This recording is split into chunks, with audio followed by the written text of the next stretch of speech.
Alomar steps into the batter's box. First to three, the Angels and the Red Sox. Right now, here's Dick. Thank you, Don. Good evening, everybody. A festive atmosphere on the Fins in Boston. And a crowd that will be over 30,000, nearly a sellout, as they come back to see the Canigliaro boys in opposing uniforms. Gary Peters' first pitch of the game is taken for a strike, and we're underway.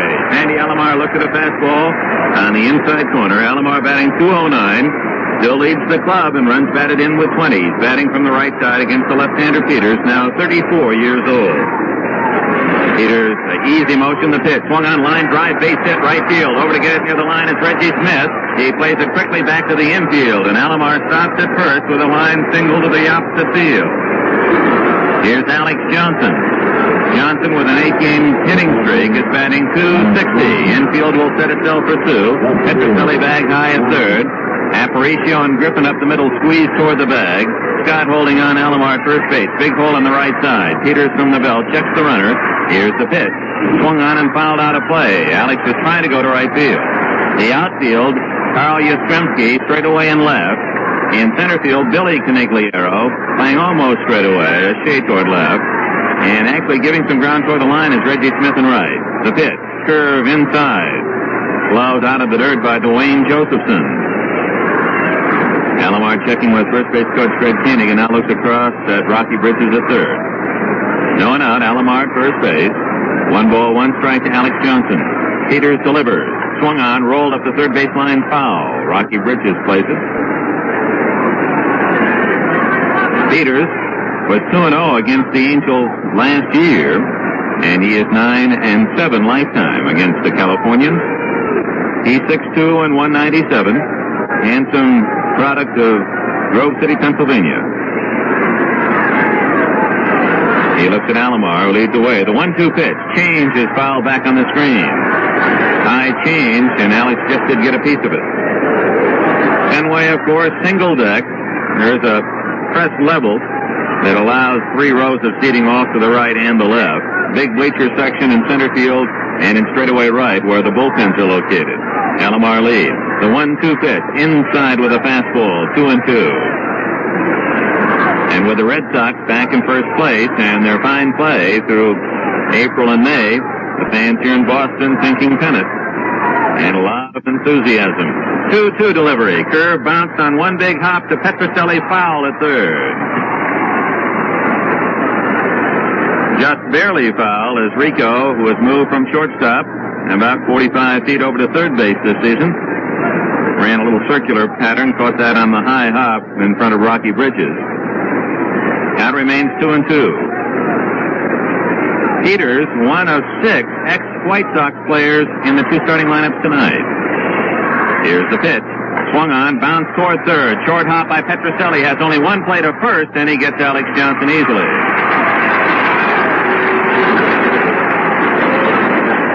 So Johnson out third to first. The ball was not hit hard, so Alomar was able to advance to second base, and the Angels have a chance to get a run in the first inning with Fregosi and McMullen coming to bat, and Alomar positioned out at second base. Fregosi hitting .219. Jim with that right shoe cut away near the toes to relieve pressure from that bothersome foot. Looked at a curveball, low, ball 1. Fregosi and Ken McMullen both have hit well here at Fenway through the years. Peters checks second. Here's the pitch. Swung on a fly ball to center. Hit very high. Billy Canigliaro coming in for it. He's calling Smith away, but they collide, and Canigliaro makes the catch. Just a mild bump as neither man heard the other. Smith coming over from right field and Billy C. from center meeting in right center. And Canigliaro with a one-handed catch above the cap of Smith to the second out. Alomar remains at second base. It's up to Ken McMullen batting .241. Backside with Jim Spencer for the club lead in runs scored. He leads the team in home runs with 8. Outfield plays a bit deeper and shades toward left. Alomar has the lead. Peters delivers. Inside with a fastball. So 1/3 of the players in the ballgame at the start tonight have performed with the White Sox. The Angels, Alomar, O'Brien, and Berry. for Boston, Aparicio, Josephson, and the pitcher Peter. Pickoff move, but it's not close as Alomar back easily. Doug Griffin moving to the bag from his position at second. He swung near the bag anyway. Big hole between Scott, the first baseman, and Griffin, who's only about 10 feet from second. A one-ball pitch. Swung on and missed. A big swing at an inside curveball. There have been very few Boston left-handers that have survived for any length of time. Mel Parnell, perhaps one of the best of all time. Tough part to pitch in as a left-hander. The pitch, foul back. For one thing, you can't afford to throw too many off-speed pitches, because if a hitter pulls at all, he can get it up on that wall for a base hit or into the screen for the home run. And you have to have excellent control or overpowering stuff. You have to have all that. Peters ahead of McMullen, 1 and 2. 2 outs. Alomar at second to pitch. Curve down at the feet of McMullen. 2 balls, 2 strikes. Peters' ERA of 5.5 runs per 9 innings pitched indicates that he's had some trouble, although his record is 5 and 4. He's at the belt. The 2-2 pitch. Swung on, line drive right at Yastrzemski. He's got it. McMullen kisses a line drive right at the left fielder of the Red Sox for the final out. No runs, a hit, no errors, a man left at second, and after a half inning, the Angels nothing, the Red Sox are coming to bat. Well, it's getting to be vacation time again. Some of you already, the kids out of school, making your plans for the summer, and maybe that will include a trip to Hawaii this year. We would like to invite you, if you're thinking about going to the islands, to consider first Continental Airlines. Go there and unwind, and go there on Continental Airlines, because Continental gives you plenty of leg room to relax and stretch out. First-class leg room for all their coach and economy passengers on every flight. And that's not all Continental gives you. On your way to Hawaii, you'll dine on famous Don the Beachcomber food and really get into the mood for the islands with a special Hawaiian atmosphere Continental has created for you. I guess that's what they mean when they talk about going to Hawaii with love. With Continental Airlines, the proud bird with a golden tail.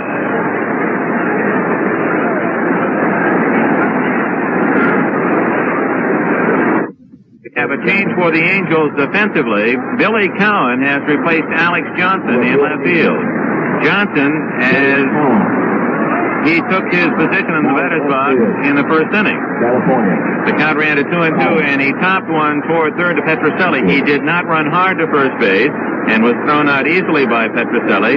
And manager Lefty Phillips apparently has taken Johnson out of the game in a disciplinary measure. Now, there may be an injury involved, but our best guess would be that it is discipline, and we'll try to get a confirmation from down in the dugout.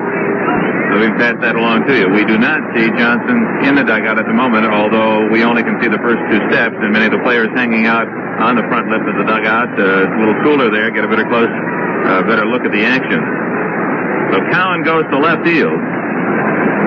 Barry is in center. Tony Conigliaro in right field, and behind Tony, below the scoreboard, attached to the top of the bleacher section, several hellos from the young fans. Welcome home, sexy Tony. I see, you see, we all miss Tony C. and others. And there's one also there for Sid O'Brien. Sid O'Brien is an Angel. The battery, Andy Messersmith and Jerry Moses. The infield for the Angels, McMullen at third, Alomar at short, O'Brien at second, Fregosi the first baseman. And we gave you the outfield with a change. Cowan in left, Barry in center, Tony Conigliaro in right. Alex Johnson's 8-game hitting streak comes to an end tonight as he's grounded out on his only time up. Doug Griffin, Reggie Smith, and Carl Yastrzemski will be the first 3 hitters Andy Messersmith will face. Messersmith with 5 wins, 5 losses. His ERA 3.77. He has never lost to the Red Sox. He's 2-0 lifetime. Slender Doug Griffin, hitting .256. With the Angel Farm Club at Hawaii last year, batted .326. An El Monte High School product. And just as slender as ever, 155 pounds. if you heard the pregame show with Don and Louis Aparicio, certainly anyone involved with Doug Griffin would have to be proud of very nice things that Aparicio had to say about Griffin's talent. And, of course, it comes as no surprise. The Angels knew they had a fine one in Griffin, but with Alomar playing so well at second base, Griffin had to be in the major league, so the deal was made with the Red Sox. Messersmith's first pitch. Griffin looks at a fastball high. Thrown well by Messersmith. He brought that one up there. And he has not had the high-velocity fastball, and has had to use more finesse early in the season as he battled back from that siege of flu. Pitch is grounded to third. Second hop to McMullen. He straightens, throws, and gets Griffin by a stride. Griffin out, McMullen to Fregosi. One out here is right fielder Reggie Smith. He has the top average of any of the Red Sox regulars with a 3.08 mark. Los Angeles product, a switch hitter, bats from the left side against Messersmith. Smith.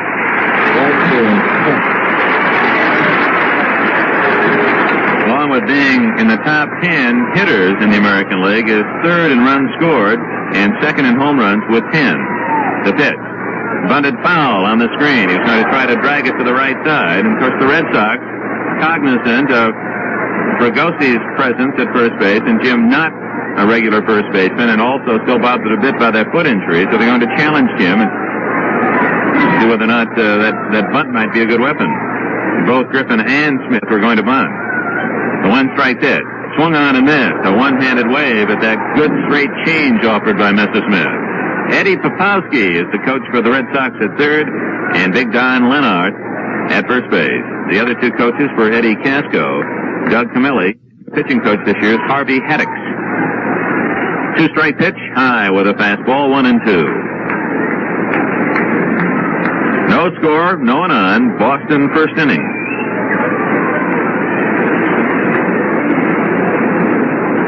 Smith waits, waves the stick back and forth. Now settles. Messersmith has his sign. Kicks and deals. Swung on and fouled to the screen. A sharp breaking curveball, well thrown, was breaking in at the knees of Smith. Good to see Ken Tatum in uniform for the Red Sox. He's had surgery on that broken cheekbone suffered a couple of weeks ago when he was hit by a ball during a warm-up drill. 1-2 delivery. Over the head of Smith, and he had to go down in a hurry. A fastball that sailed inside and high, and Smith hit the dirt. 2 balls, 2 strikes. Don, it may be just the fact that the lights have not taken their full effect, but it appears that Messersmith has as good a fastball as any time this year. He winds the 2-2 pitch. Swung on and fouled away. I have to agree with you there, Dick. Say it. The daylight that we still have, it's kind of tough to make comparisons, but it does look like he's got a very explosive fastball, and of course, going with that great breaking stuff that he has. I like the little calling card he gave Reggie there, though, in that earlier pitch. 2-2 pitch. Outside with a fastball, and the count is full. That's the one he wanted right there, because after the knockdown pitch and the fact that not too many pitchers like those fellows who run out at him from the batter's box when they try to bunt. And I think that got Andy a little upset. 3-2 pitch grounded to the right of Fregosi. He has it on one hop. Messersmith laid covering, and everyone is safe. Smith beats it out. Messersmith lost his shoe in trying to cover first base. Ball grounded to the right of Fregosi. He one-handed it backhand in the hole, but Messersmith didn't get over to cover. And as he got to first base, he lost his shoe, and he now sits down on the grass halfway between first base and the mound and puts the shoe back on. Whether or not Andy pulled that muscle as he started to cover, we do not know, but we can tell you that Lefty Phillips and trainer Freddie Federico are hustling out to the spot where Messersmith is now in a seated position putting on the shoe.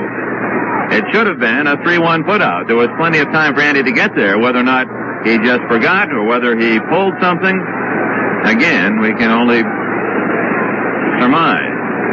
And as he went struggling over toward the bag and was losing the foot race all the way, apparently his foot was working its way out of the shoe at that time, and maybe just battling, trying to keep it on, which gave him that sort of a strained look as he went to first base, as though he had a perceptive limp.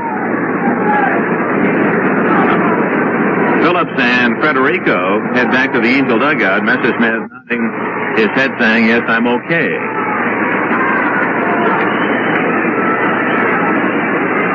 Quite a June night in Boston. The temperature announced as 82 degrees at game time. Here's Carl Yastrzemski, the three-time American League batting champion, who was beaten by just a base hit. Just a fraction of a percentage point on the final game of the season last year by the Angels' Alex Johnson. The outfield immediately pushes back near the green fences. Infield back as well. Reggie Smith, a good base runner at first base. Fregosi holding him on. Messersmith delivers. Outside and low, ball one. Infield hit for Reggie Smith as he pulled one to the right side and then beat Messersmith to first base. Rico Petrocelli would be next. The Baron sets the pitch. Swung on, ground ball up the middle to the right of O'Brien into center field for a base hit. Smith on his way to third. He'll make it. Berry throws to second. The Red Sox are at the corner.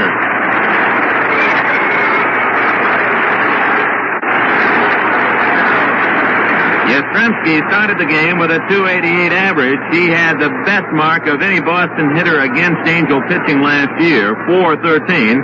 And in the first appearance against the Angels this year, he smashes a ground ball up the middle for a base hit. Smith at third, Yaz at first.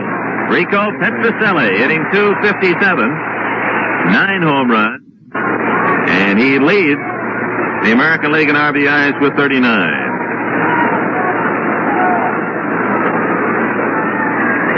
We're going to correct ourselves there. He is second. He is second with 39. The pitch. Outside with a breaking ball. The infield looking for two. Killebrew leads with 46. Petrocelli has had some game-winning hits. He was the one who beat Vida Blue 2 weeks ago tonight. The pitch. Strike with a fastball, 1-1. Smith at third, Yaz at first. Those two men involved in the run-scoring derby. Yaz has scored more than any other American League player, and Smith is third. And they've got a chance in the first inning, no score. Messersmith tosses an easy one over to Fregosi. Yaz standing right near the bag.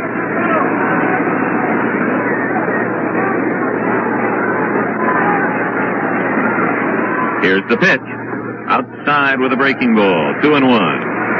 On deck, George Scott, big first baseman. There is no place to lean and rest in this Boston batting order, especially with Gary Peters pitching. He's another fine hitter.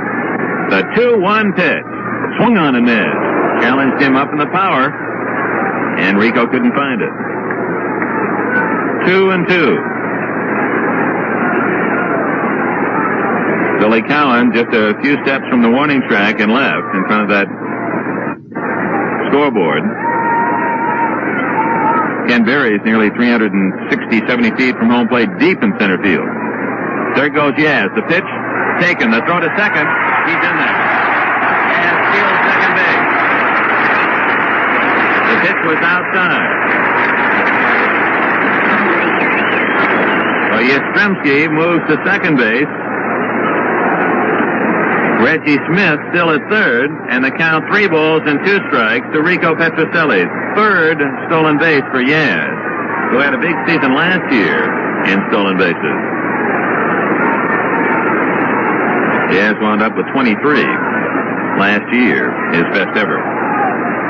First base is open. The count is 3-2, and time is called. Moses and Messersmith having trouble getting together on this sign, and Terry will go out and communicate eye to eye with his pitcher.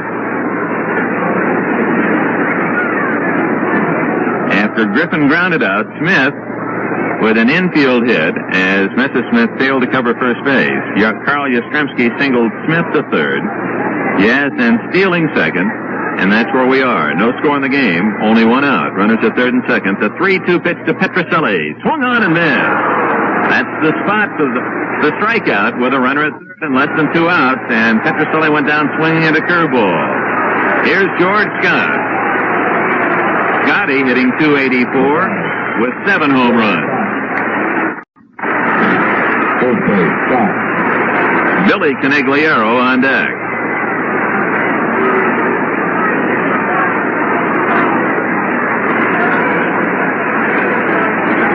Smith waits at third. Yes, hands on his hips, leads from second. Messerschmitt off the rubber now, positions the ball in his glove, tucks at the bill of his cap, plants that right foot front edge of the rubber, gets a sign from Jerry Moses. Nods yes. Still looking in, and now from the belt, checks the runners. The pitch. Swung on a high drive to deep left field. Cowan back. He's in front of his scoreboard and waiting, and he's got it. Ball about 3 feet from the scoreboard and left as Scott hit it a ton, but got way under it and skied high and toward that pin wall and left. So an anxious first inning for the Angels' Andy Messerschmitt, but he pitches out of trouble. No runs, 2 hits, no errors, 2 left, and after an inning, no score. Small car expert, you're on the air. I've been waiting for an hour to talk to you, and I'm calling from... Small car expert, go ahead, but don't be nasty. Hey, I've been listening to your show for weeks now, and you say there's a perfect Datsun for everybody. Yeah, what's your point, sir? I've got other calls. What about perfect economy? The Datsun 1200 two-door sedan. It's the little something. That's about perfect styling. You can't beat the something special, the Datsun two-door coupe. You can beat it, but you'd probably dent up the hood. You get it?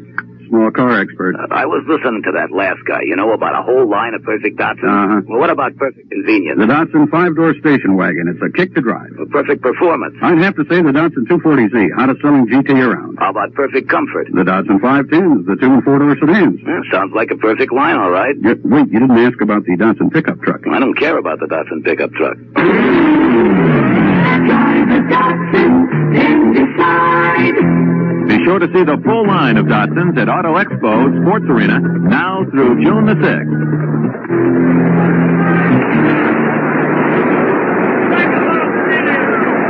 Back at Fenway Park in Boston. And now the announcement, the return of Tony Conigliaro.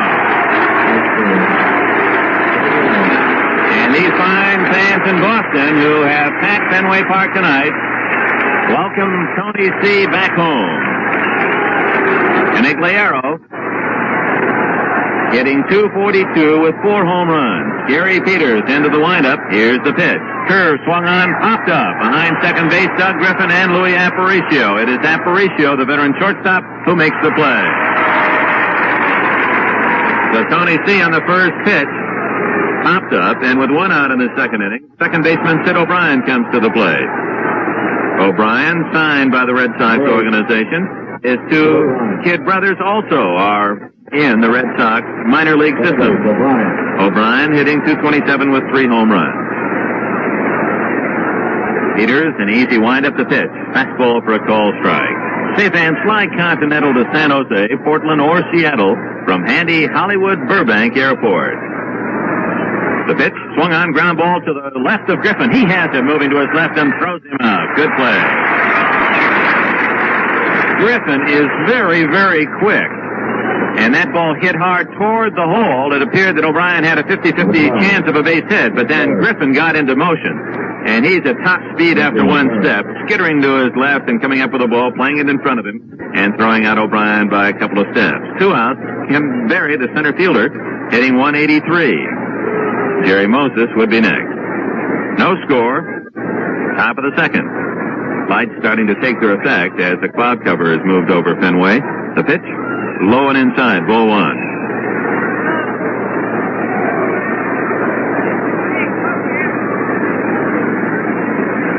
Peters delivers. Swung on a long drive to left field. It's long enough. Is it high enough? Yes, sir. It's in the screen. Home run. Very well touch 'em all.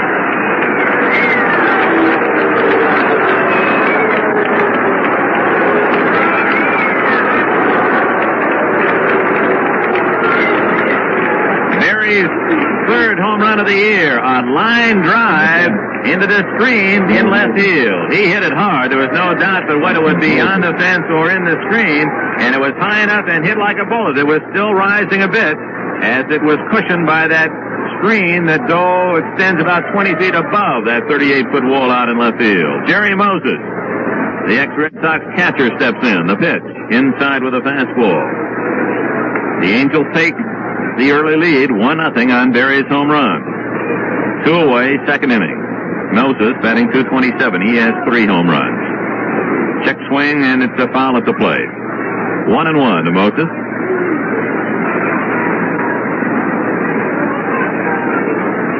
So Berry and Peters, former teammates in Chicago, and Berry takes the first ball tonight. This one is ripped up to the middle into center field for a base hit. A low line drive. Moses takes a big turn. He's going to try for two. The throw by Canigliaro, not in time. Gets by the second baseman. Is backed up by Peters.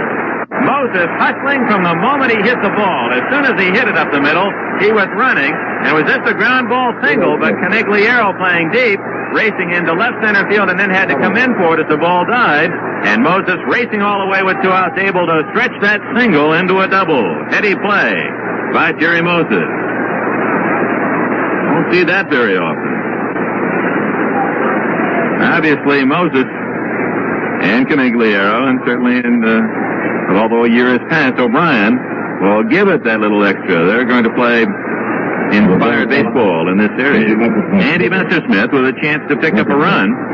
1-0 Angels in the second. Moses at second with 2 away. Messersmith with 4 hits this year, 1 a home run. Peters delivers. Inside, ball 1.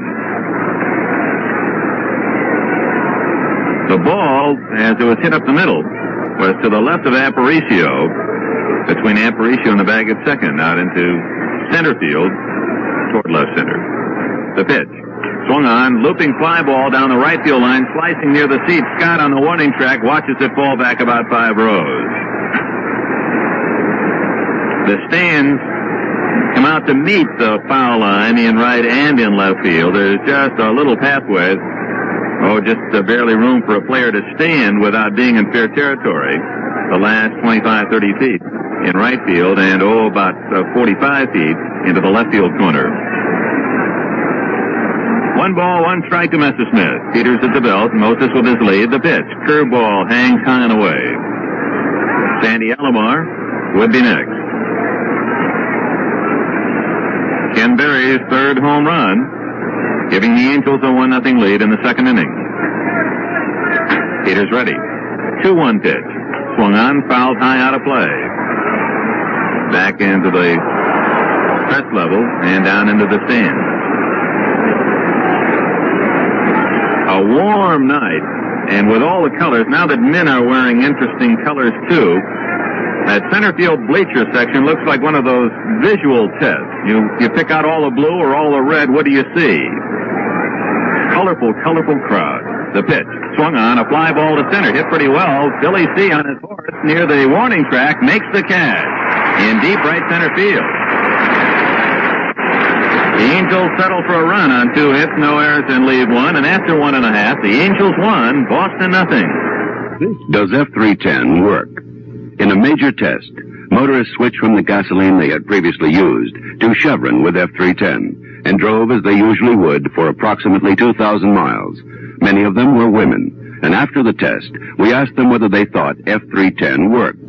The car always smoked, but it has controlled the smoking. By using F310, it doesn't smoke as much. Well, I had better pickup, and my car has a habit of making a lot of noises, and it didn't. I found it to be a good gasoline, especially when you're out in the wild and it's just you and God in the car.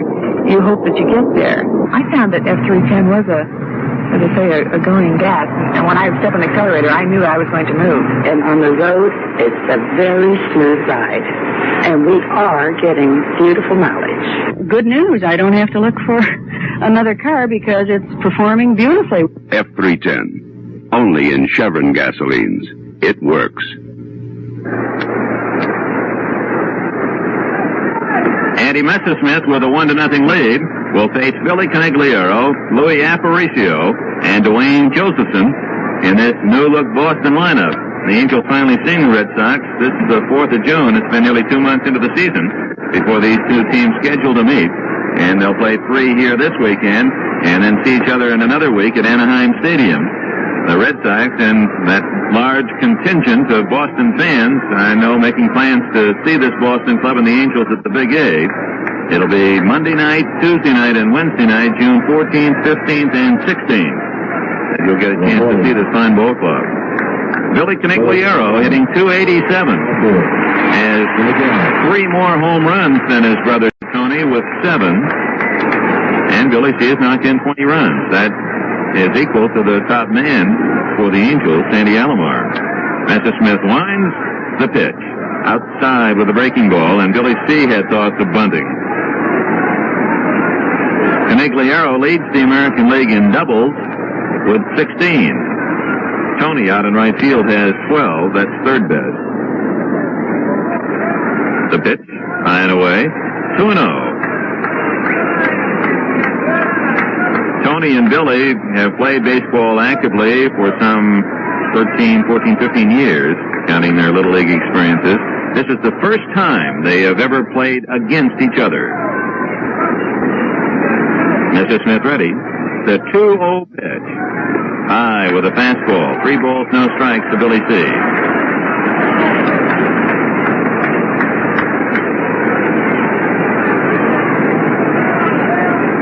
The Baron is ready. Rocks into motion. 3-0 pitch. High, ball 4. Mr. Smith has allowed his first walk. And here's shortstop Louis Aparicio. First, we'll pause for station identification from Fenway Park, Boston. This is the Angels Radio Network. It's 4 minutes past the hour of 5 o'clock in Arizona. This is KMND Radio in Mesa.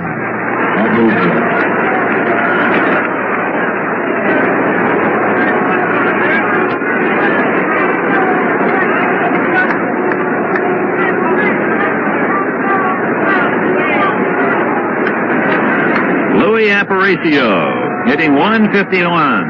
Quick throw to first base, and Billy Canigliaro almost picked off. The throw was perfect by Messersmith, right on the bag, and Fregosi, as he caught the ball, had the tag on the leg of Billy C, who just did get back.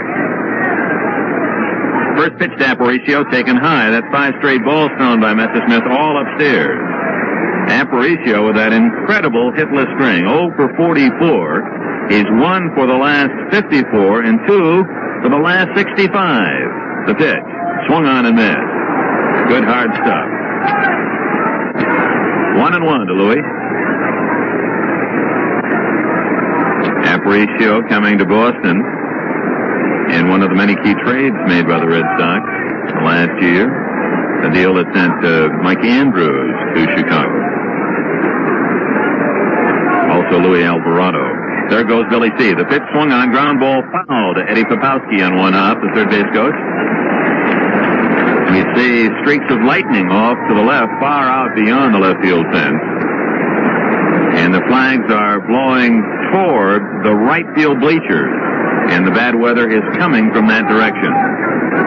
The forecast for the weekend is fair and much cooler. Temperature got near 90 degrees in Boston today. They expect it to be fair and in the 60s tomorrow. Throw to first base, and Billy C. is back. 1 ball, 2 strikes to Aparicio. As Louis said, he's tried everything at the plate. In fact, they put on the hit and run to try to help him on that last pitch. The 1-2 delivery. Outside gets away from Moses. Canigliaro will motor to second, takes a turn, and hold as Moses runs the ball back. Curveball going outside, and it's ruled a wild pitch. So Canigliaro walks on 4 straight pitches, and then goes to second on a wild pitch, and with no one out in the second inning, the Sox have a chance to tie.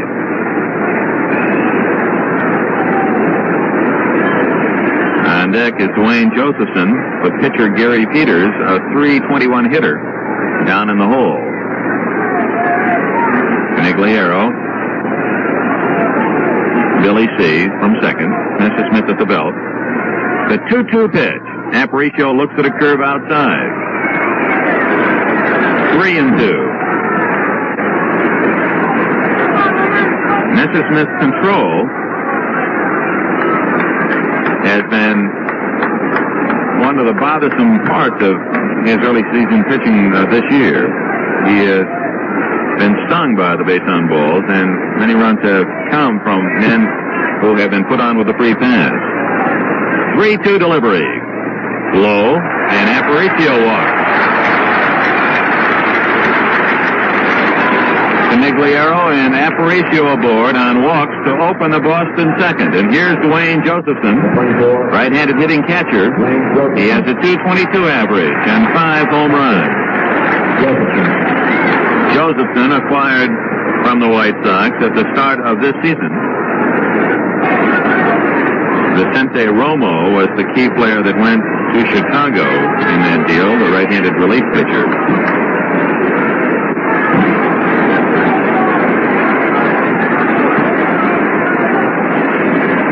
Baron at the belt checks second. The pitch. Bunted back to Messersmith. He has a play at third and gets the runner there. No other play. Messersmith fielding the ball as he charged off the mound. It was bunted right back toward him and bunted fairly hard. And he was able to make his quick toss to McMullen, although fairly high. McMullen had to reach up high over his head to glove it to get the sliding Canigliaro on the fours. 1-5 on the fielder's choice. Josephson saves at first, and moving to second is Aparicio. Gary Peters, left-handed hitter, batting .321. Good enough that the Sox use him as a left-handed pinch hitter upon occasion. In fact, tonight, only Joe LaHood is available as a pinch hitter on the Boston bench as a left-handed hitter. And when Peters isn't pitching, he provides the backup left-handed stick. Aparicio and Josephson lead away. 1 out. 1-0 Angels. Pickoff move at second. Alomar gets the toss, but not able to make a tag of Aparicio. It moved back quickly. Cooling breeze, which indicates that shower is near. Weather cooling dramatically. Aaron set. Looks at second. The pitch. Peters takes a fastball for a call strike. Inside corner. Peters has driven in 6 runs, 9 hits in 28 at-bats. Doug Griffin would be next.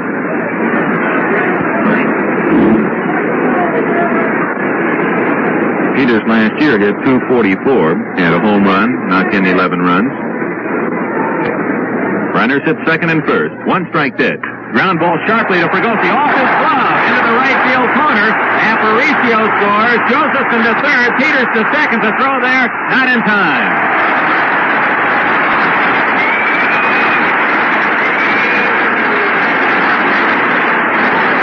A hot shot to Fregosi. Hit hard, and the ruling on it is a double. It was too hot to handle. Fregosi was entertaining thoughts of a double play because it was hit so hard, there was no question but what he had time. But Jim bracing himself for the shot as that second hop skipped at him. It went off the glove and rebounded high over his head, trickling into the corner. And by the time Tony C. could dig it out, Aparicio had scored from second to tie the game. And Josephson moves to third. Peters, jacket on, is now at second base with a double. And his 7th RBI. The pitch to Griffin. Outside with a curve.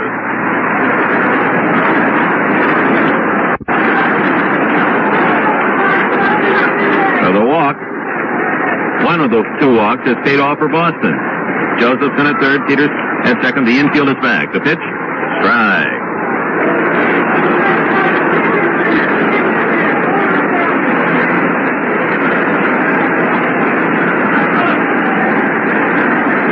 The Angels won, Boston won. 2 walks and a double off the glove of Fregosi at first base. Tying the score for Boston in the bottom of the second inning. And Doug Griffin, who grounded to third, has a chance to get Boston in the lead. 1-1 pitch, curve inside, and Griffin had to spin out of the batter's box. It really was not that close. But Doug, who hugs the plate, not taking any chances. 2-1 with dangerous Reggie Smith waiting to hit.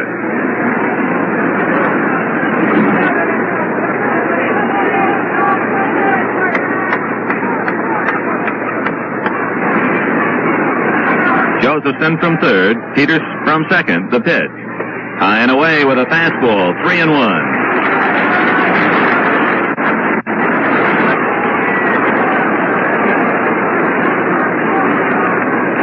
Three balls and a strike to Doug Griffin, the young product of the Angel organization. He wears number 2, back of his white Red Sox home flannel.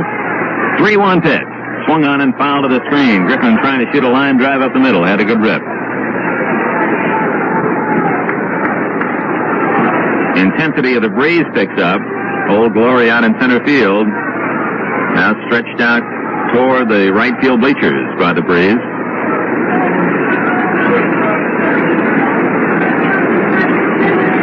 Full count to Doug Griffin. McMullen, Alomar, O'Brien, and Fregosi all playing back. With 1 out, runners at third and second, and a run in the Boston second. Messersmith sets. 3-2 pitch. Swung on and missed, strike 3, and Griffin lost his bat in the process. So Messersmith, for the second time in 2 innings, strikes out a Boston hitter with less than 2 outs and a man at third. Here's Reggie Smith.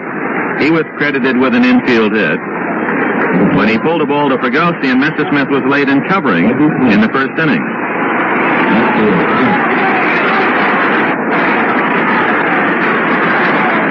A 1-1 tie, bottom of the second.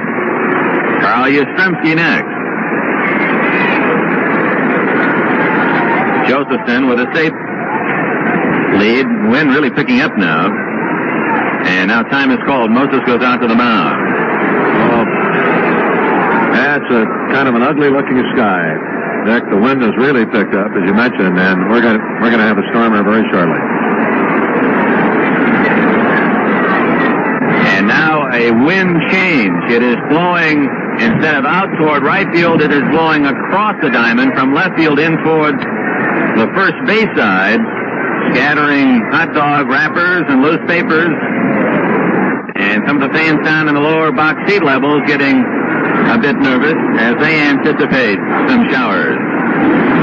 The storm is behind us, and it does appear that it's more toward downtown Boston. We'll get just the edges of it. It is clear off to our right on the first base side. The pitch to Smith. Strike with a curveball. We're in the second inning. The Red Sox have scored a run on 2 walks and Gary Peters' double. Peters is at second and Josephson at third. Reggie Smith the hitter, 2 outs.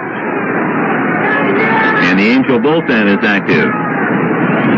Left-hander Dave LaRoche begins to throw. 1 strike to count. Barron delivers. Curve, tap foul up the first baseline. Don Leonard picks it up and tosses it back to Messersmith. 2 strikes to count. Moses cups his catcher's mitt to his face and shouts something out to Messersmith as he moves halfway to the mound. And we feel the first drops. And in our location, we're going to have to move back. It's going to rain. If it does rain, it's going to come directly into our booth. The wind is blowing in that direction now. Get Dick Nelson ready to throw the canvas around our opening. 0-2 the count. Messersmith set. Here's the pitch. Smith looks at it high and away. A fastball thrown hard. Swirling wind picking up pieces of the infield and the warning track and blowing some dust around, and now it begins to rain much harder, hard enough that the fans begin to scurry for the exits. And for cover, and there's little cover under the overhang because all the seats are occupied. It is raining in Boston. Here's the pitch. Swung on, a bouncer to the right side. Fielded by O'Brien. He shoots it to first for the out. The inning is over, and now the umpires look toward the ground screw, and we'll see whether or not they'll call out the tarp. They have not made a move as yet. The Red Sox take their defensive position, but it begins to rain much harder, and it's that squalling type of rain that's being blown into the ballpark that we saw in Washington. In the second for the Sox, a run on 1 hit and 2 walks, no errors and 2 men left, and after 2 in Boston, the Angels won, Boston won. You said that you've said a lot of things nobody else can say. You said that you've gone as far as you can go to get the very best. When you said that you've said the word that means you have to do it all. When you said that it means you want the beer that's got a taste that's number 1. When you say that, you tell the world you know what makes it all the way. When you say that, you say you care enough to only want the king of beers.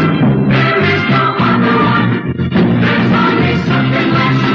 Because the king of beers is leading all the rest. When you say Budweiser, you've said it all.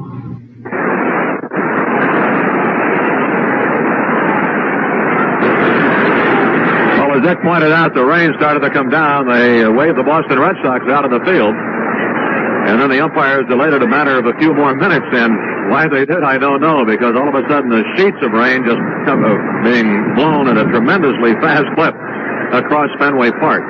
and coming over that giant wall out in left field. So now they've made the move to the ground crew and have told the ground crew to bring out the tarp. So we're going to have a rain delay here at Fenway. As you look down toward the heart of the city, from our vantage point and looking past the tallest skyscraper in the skyline here in Boston, the Prudential Building, one of the buildings downtown, it's a venerable structure here in Boston, has a weather light up on top of it. And though it is partially obscured by a skyscraper that is still in the process of being constructed, it was interesting to note that when we arrived at the ballpark and in the first part of this game, they showed the green light, which means that the weather is favorable, and all of a sudden it switched to the red light. So the red light indeed, because we've been red lighted here. This game has come to in a very abrupt halt. And so we're going to just pass the word along to our network stations as we stand here well away from the front of the booth, which is already pretty well soaked, and pass along the information to our network stations to prepare themselves to fill on a local basis. In a moment, we'll check over the scoreboard. Oakland, Washington, no score at the end of one. The cheer for the ground crew. They've just completed the job with a white tarp. Oakland, Washington, no score at the end of the first. Dobson again. Again, they have done their job and have rolled up the tarp and placed it at the far end of the Boston Red Sox dugout and keeping it in readiness. Over the sky is considerably lighter off to our left. And from that direction, that's where the storm came from just minutes ago. So about a 10-minute delay as Sandy Alomar will get ready to step in, and we'll open up the third inning with this one tied 1-1. Sandy had come through with the base hit off the man who's warming up right now and continues to, Gary Peters. Base hit in the first inning. So far, Gary has given up 3 hits. So a short delay, and the cooler weather has settled into the Boston area. It'll be Sandy Alomar, then Billy Cowan, and then Angel first baseman Jim Fregosi. Game even up then 1-1 as we move to the third inning. 1 run, 3 hits, no errors for the Red Sox, and 1 run, 3 hits, no errors for the Angels. And Gary Peters 5-4 for the year, concentrating on Sandy Alomar.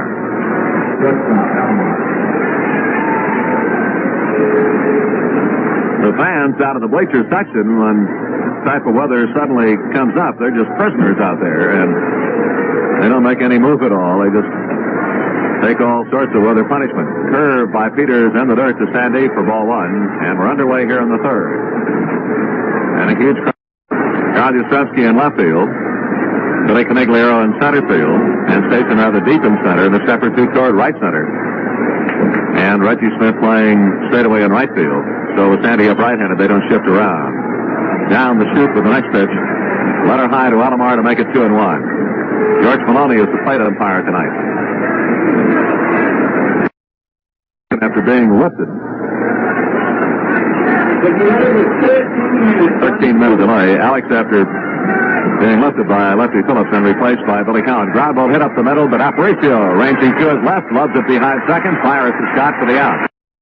Sandy Alomar trying to charge it up the center, but Louis Aparicio closed the gap very quickly. Here comes Billy Cowan. Billy up then for the first time.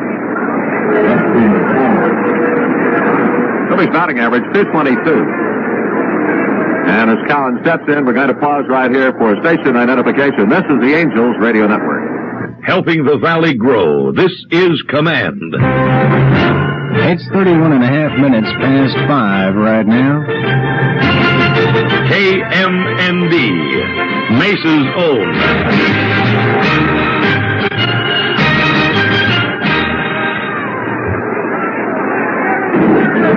Gary Peters delivering to Billy Cowan, and he taps it foul at the third base side. And the left-hander into the motion again, and the next pitch is low and away to Cowan to make it 1-1.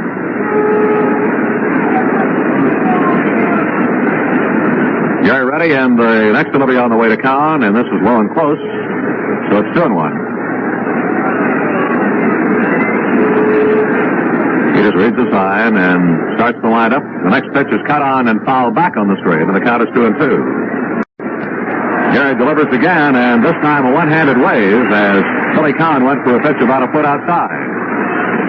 So Gary Peters working away to the right-handed power hitter, Billy Cowan, and strikes out Cowan to bring about the second out of the inning. The batter will be first baseman Jim Fregosi. Jim flied to center field in the first inning.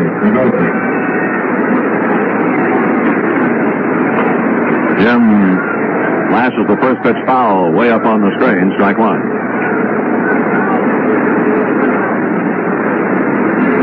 see, for the Boston left-hander, that is only his first strikeout. Peters rocks into the motion. Off-speed curve. Just missed with this. The count is 1-1. Peters runs a sort of an inside-outside pitching pattern to most of the Angels hitters, this right-handed list. Fastball away, and the count is 2-1. What he will show you inside, he usually puts on display well inside. If you want to go after it and try to think in terms of trying to pull something up on the screen, he lets you offer those pitches, and you usually get them out on the hand. Now in the middle here to Fregosi, and Jim takes the beauty of a strike. The count is 2-2. And then he'll work away to you. As soon as he registers a couple of strikes. This time he shoots it down the middle, however, to Fregosi, and Jim just ripped right through it for strike 3. So Peters challenged him with a fastball, the type of pitch that you handle that one, you can drive it up on the screen. The Angels go in 1-2-3 fashion, and the score at the end of the top of the third, the Angels won and the Red Sox won. One of the best ways for a baseball team to have a good season is to get off to a good start, and the same kind of a good start on Continental Airlines can make your Hawaiian vacation a real winner. So come aboard one of Continental's 747 air cruises or 707 fan jets, and then settle back with first-class legroom and coach and economy. Soon, your lovely hostess brings you all those good things to eat from Down the Beachcomber. Yes, Down the Beachcomber food is available on all Continental flights to Hawaii and only on Continental. In first class, hors d'oeuvres of Beachcomber seafood tours, and then your choice of a delicious Beachcomber entree or Continental's own prime rib from the cart. And great Beachcomber specialties in coach and economy, too. You know, with Continental, it has always been a matter of pride. Continental's 747 air cruises leave every day at 10 a.m. and 12:20 p.m. To see your travel agent, our partner in getting things done for you, or telephone Continental Airlines and then via Continental to Hawaii with love.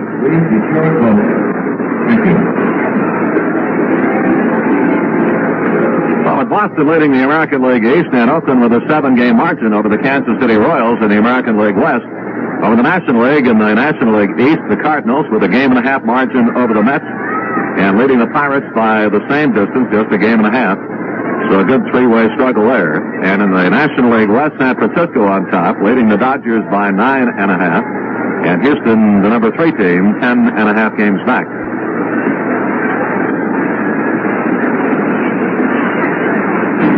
Coming up to bat here for the Red Sox to open the last half of the third, Carl Yastrzemski, then Rico Petrocelli, and then George Scott. He has improving on a .288 average when he came up for the first time with his base hit up the middle, and then also picked up his third stolen base. Red Sox coming out of the starting gate in a fast way here against the Angels' Andy Messersmith this evening, but Andy, with clutch strikeouts, striking out Petrocelli in the first inning in a big spot, with the Red Sox runners at first and third, and then getting Doug Griffin in a big spot in the second inning. So as a result, the Boston team has stranded 4 men in the first 2. Game tied 1-1, last of the third. The only run came on a Gary Peters double that he splattered off Fragosi's glove at first base.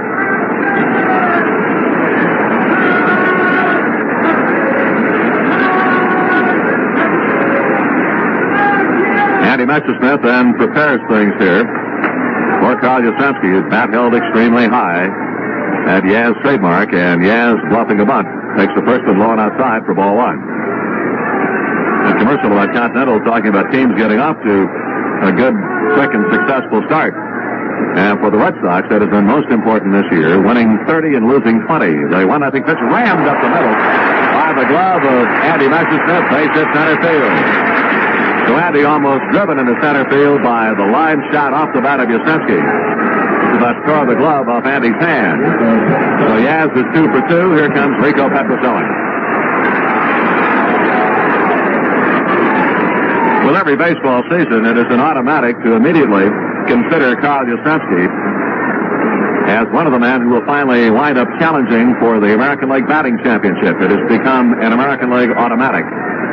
And certainly that is the case again this year. Coming in at 288 tonight, 2 for 2 this evening. Yaz off to his lead. Petrocelli waits. And the delivery by the Barons. Slider low and outside, ball one. For the last couple of seasons for this guy down at home plate, for Rico Petrocelli, we don't have any way of accurately checking the statistics, but it would be most interesting to see how many times he has come up with very big hits for the Red Sox. And has certainly not received a great share of publicity, that is individual adulation. So, of course, he certainly receives that here in his own home park. Tossed over to first base, and another one over there, handled by Fregosi as Andy Messersmith tries to maneuver Yastrzemski a little closer to the bag after Carl picked up his third stolen base in the first inning. He has challenges Andy again with pretty long lead. Ground ball hit off of the shortstop side. Out of our play to O'Brien. O'Brien on the first base roll, but dug up by Fregosi. And the Angels have a double play. So the first of the evening is turned here, and the batter will be first baseman George Scott. And it was George who sailed one high into left field, taken by Billy Cowan back in the warning track to close out the first inning and leave two men on. For Scotty against the Angels, he has always hit rather well. An even 400 against the California team. There were times last year when he was going through some of that batting ill health that is plaguing Louis Aparicio at this time. And he always seemed, after faring against the Angels, to come back to a rather healthy state. First delivery is a slider, low and outside, ball one. So this man of great power, George Scott, right-hander, waits in the Barons' next pitch in the dirt. Ball 2-0.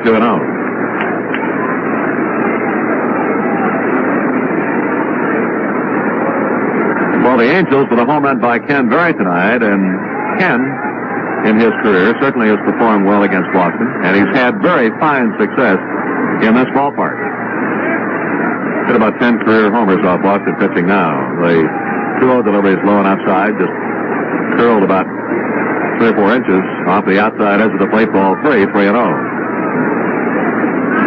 Messersmith 5-5 for the year. Earned run average 3.7.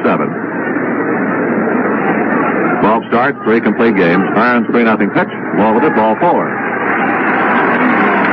Brings up Billy Canigliaro. Billy walked in leading off the second, and then later advanced in a wild pitch.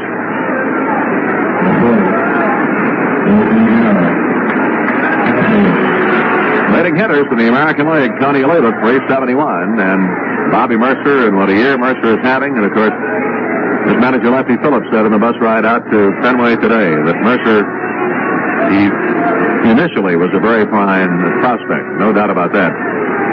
But how he has come along now so quickly. A pitch cut out of miss. And Mercer hitting .367. He ripped up the Red Sox in their brief series in New York, Boston winning the finale last night. And much of the Boston praise behind the plate, Dwayne Josephson had an outstanding game against New York last night. Rojas of Kansas City. What a story Rojas has been. .320 batting average starting out tonight. He's already homered in Kansas City's game tonight. And Rojas, third leading hitter in the American League, followed by Al Kaline, Brooks Robinson, then Reggie Smith, Rick Reichart, Cesar Tovar, Don Buford, and Frank Howard. 1 strike pitch. A little bit outside. Count is 1-1.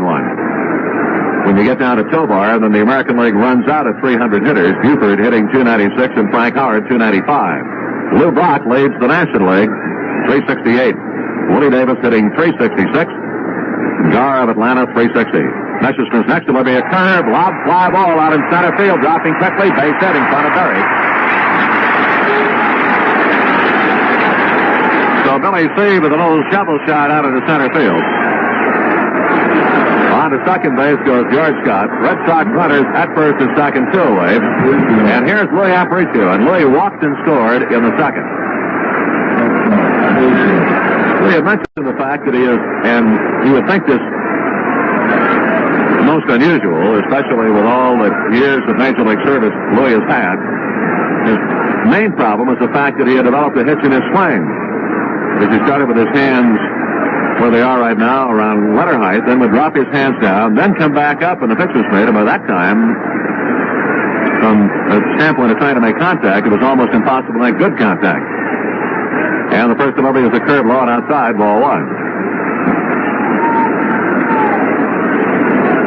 And Louis finding that in doing that too, dropping the hands and then in that split second trying to bring them back up to the original position.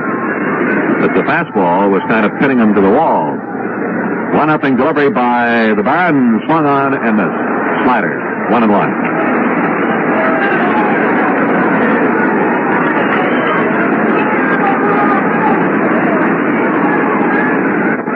Aparicio, while with the White Sox last year, hit an even .300 against Angels pitching. Of course, Louis continued that against most of the clubs and went on to a very brilliant year for himself. And then the trade. Andy ready at the belt in the 1-1 pitch, and Aparicio takes it low ball 2-2-1. So a base hit by Yastrzemski to begin it, then Petroselli's ground ball to Sandy Alomar that initiated the double play. The walk to Scott. The balloon base hit by Billy C. into short straightaway center field. And now Aparicio is the target here. Louis has driven across 19 runs, and their batting average 151. 2-1 delivery now. High with the ball 3-1. So the Baron is staggering around here.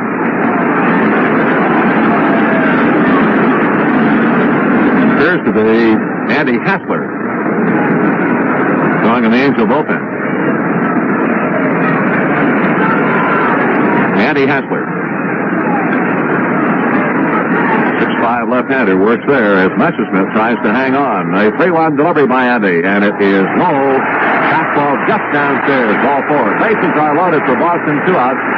The batter will be catcher Dwayne Josephson, and before Josephson gets a shot at it, here comes Angel manager Lefty Phillips.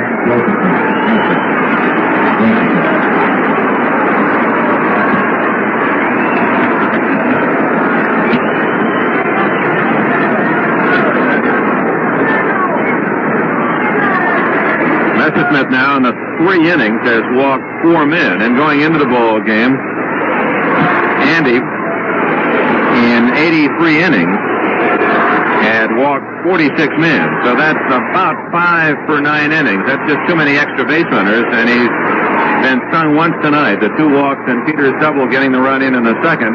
And after the single by Yaz, the double play ball off the bat of Rico Petroselli, and 2 outs in the 3rd inning. A walk, a single, and a walk, and the Red Sox have the bases jammed again, and Dwayne Josephson, the hitter. Josephson in the 2nd inning with 2 men on tried to bunt, and the net result was a forced play at 3rd as Andy Messersmith was able to field the bunt and go to Ken McClellan there to force out Billy C. Here's the pitch on the way to him now, and it's a little bit low, ball 1, and Messersmith now upset with the call made by Maloney. In fact, Messersmith and Moses really tormented by Maloney's ball 4 call to Aparicio. So they're not starting out as the best of friends here.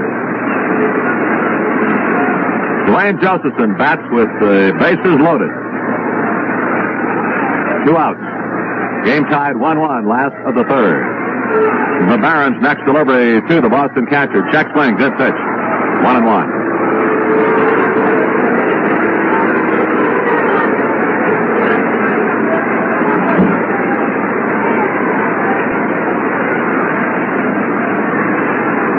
What a challenging ballpark from a pitcher's standpoint. The 1-1 delivery now, and Josephson wild wave at this. Breaking ball, low and away to him. And Josephson releasing the bat, and with that one-handed swing, feebly waving his way at it, and the count goes to 1-2.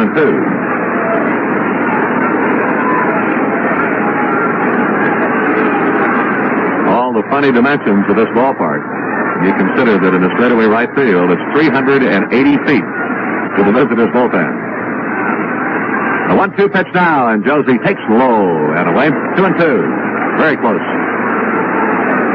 420 feet into that funny little corner they have in deep right center field, where the padded wall of the Red Sox bullpen runs back and meets the high brick wall in center field. 420 feet there. That's the deepest point of the ballpark. Andy into the lineup, and the 2-2 delivery. Frank foul. Far end of the dugout of the Angels, and Chico Ruiz goes a little barrel roll out of the dirt to get away from it. And the count 2-2.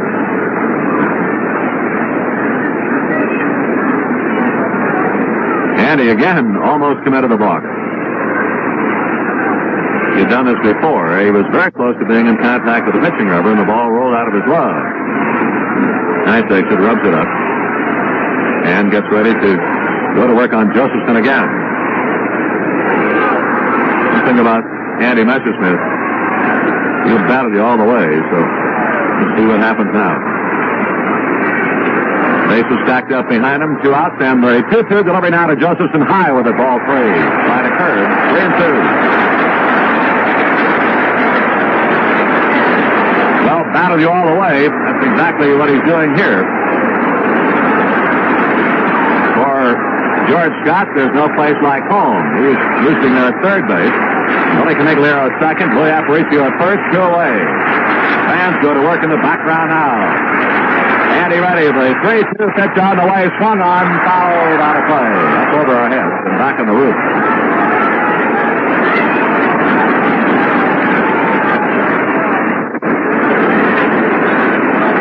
Time called. Jerry Moses wants to check out with his man.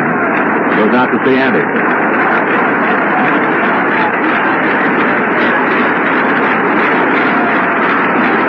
All right, 3-2 it is, 2 away.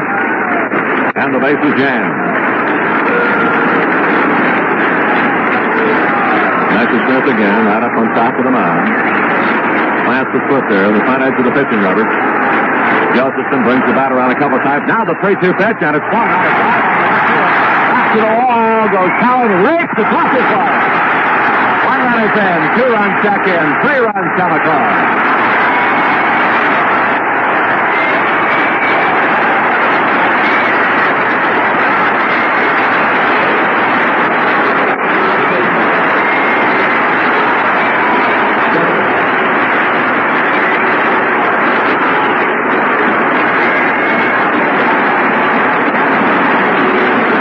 Cowan gave it a great try. But this, a line drive by Josephson to left field. It was all ready to work its way off the 10 fence. And Cowan, leaping high in the air, got the glove on it, but couldn't hang on to it. So that claims the bases. A double for Josephson. And the Red Sox lead 4-1. The batter will be Gary Peters. Still 2 outs. So it's been a lot of damage with 2 away. The curve is high, ball 1. And Andy, of course, with the control here, his lack of control, he has really dug an extremely deep hole for himself. The 2 walks in the inning, and then having to be fined to Josephson to keep from walking him with the bases loaded. Pitch to Peters, swung on a miss with sinking fastball, the count 1-1. 4 Boston runs, and 3 of them were men who were given a free pass to first base.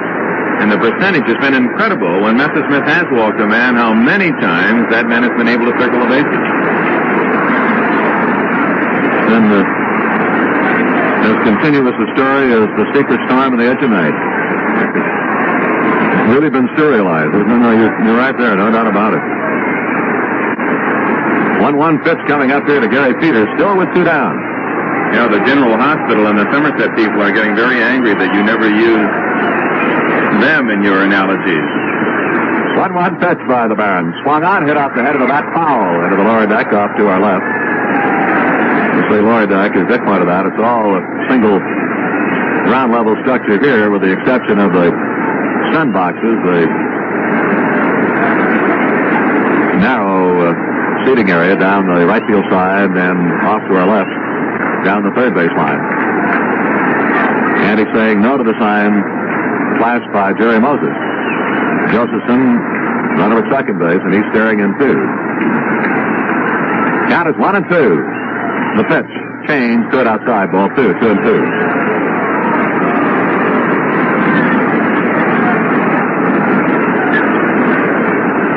2-2 on Peters, 2 away. Saying to Dick earlier, here's the fellow who should be making Western movies. Gary Peters.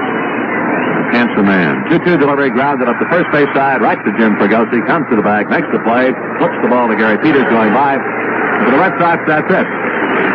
But it was a plenty. They took up 3 runs. They had 3 hits in the inning and a pair of walks.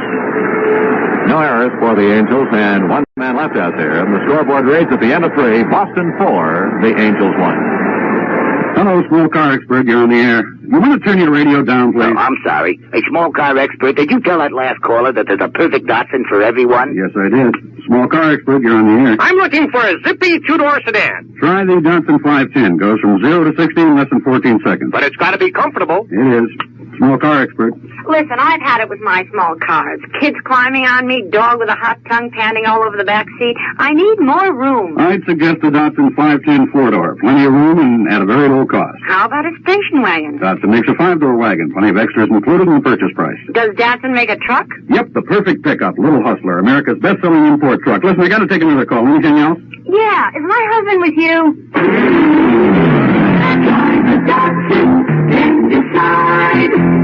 Be sure to see the full line of Datsuns at Auto Expo Sports Arena now through June the 6th.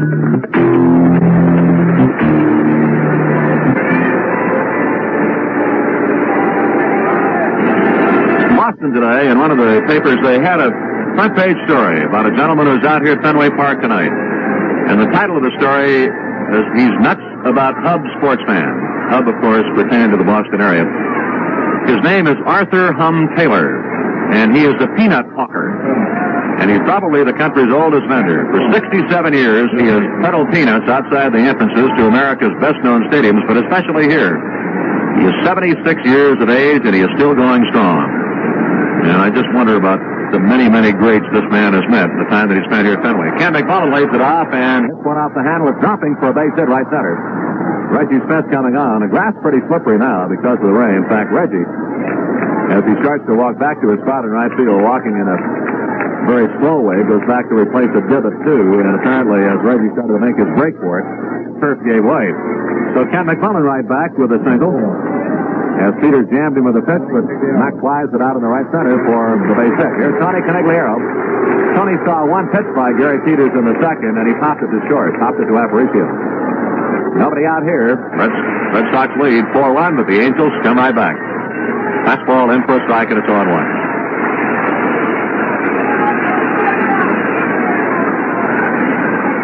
Here again, getting himself ready at the waist. Next one, ground ball up the third base way. Picked out by Petroselli to second, one on to first, double play.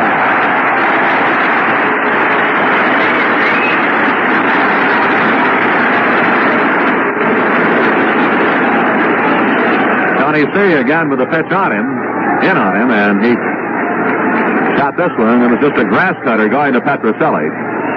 And an easy double play. Petroselli to Griffin and to Scott, and the Red Sox have their first double play of the evening. Here's Sid O'Brien. Sid had grounded out in the second, grounded out to Griffin.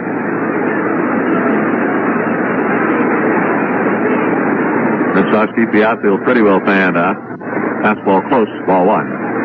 Usually that's where you'll get the fastball from Gary Peters, from the left-hander. He wants it well inside. That's where he got the pitch to Tony Conigliaro. Now the curve, and he got it out over the plate. Line drive, base hit in the corner. It's going to be out there possibly for extra bases. O'Brien rounding first on his way to the ball away from Yastrzemski, and O'Brien goes in standing at second base. So the leadoff hit by McMullen and the double play. And for the Angels, many times they found those double plays really falling in the wrong places. And that's the way this game is constructed. So Sid O'Brien right back with a two-base hit. As Peters threw that one out over the plate for him. And he jumped on it. That'll bring up center fielder Ken Berry. And Ken hit one up into the screen, hit a screeno shot. They call it wallow or screeno here in Boston, the type of game you play when you come to Fenway.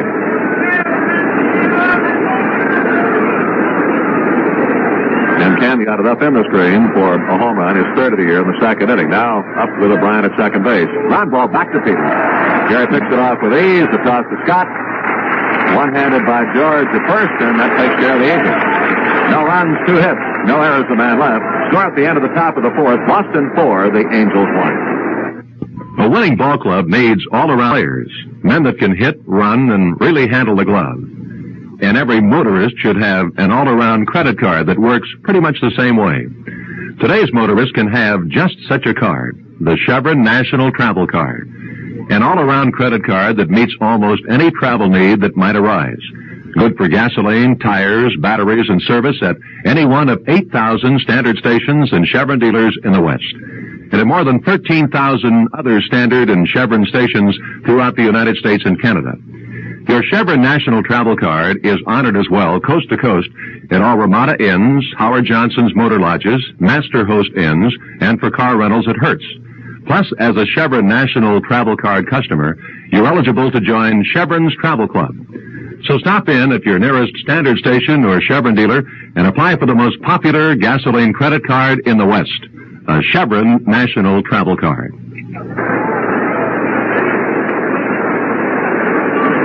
Well, let's see what the Red Sox will be up to here in the last half of the fourth inning as the Angels trail 4-1. 4 runs, 6 hits, no errors for Boston, and 1 run, 5 hits, and no errors for the Angels. Boston will start it off with their second baseman, Doug Griffin. Doug 0 for 2. And we'll have Reggie Smith and then Carl Yastrzemski. Nice to have you with us along our Angel Network Live tonight.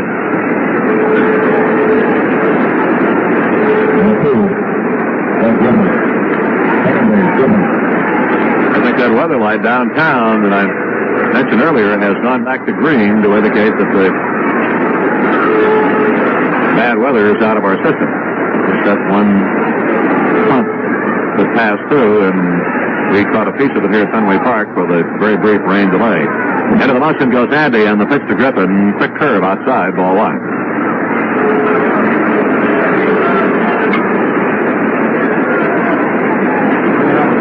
Lloyd Allen now starts to throw in the Angel bullpen, 380 feet away out in right field. Burns next delivery, slider, and he got a piece of it, fouls it back to the base of the screen. 1-1. Plenty of folks on hand tonight at Fenway. Weather will be a little bit down on the coolish side tomorrow, but day games involving these two teams for the next 2 days, and then the Angels return home after their longest road trip of the year. 1-1 pitch. In for a strike, and it's 1-2. And again, Andy breaks the pitch to get the strike.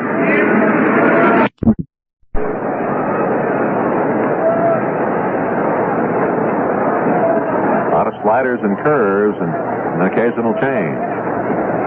Spins one well outside here, the count 2-2.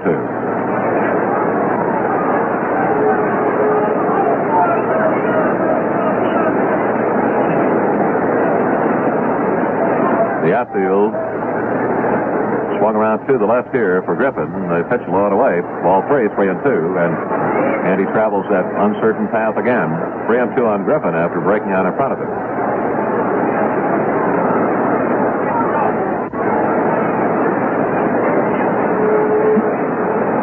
Messersmith's 3-2 pitch. Way outside, high and wide, ball 4. Griffin moving down the line to first, and Reggie Smith approaching the plate, and Lefty Phillips coming out of the dugout. We're going to pause for station identification. This is the Angels Radio Network.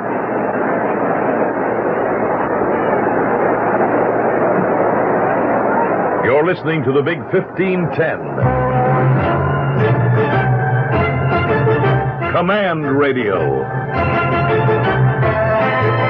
KMND, Mesa's own. It's 1 minute past 6 in Command Country. Phillips has just made the motion to the bullpen, so that will be all for Andy Messersmith. Andy Hessler will be coming out. The other scores, and again, we point out about our score service for all of our listeners. It's kind of a tough proposition because Western Union is still on strike, and we do not have that service available, but Dick Nelson calling around to various ballparks to try to get up-to-date reports on the progress of the different games.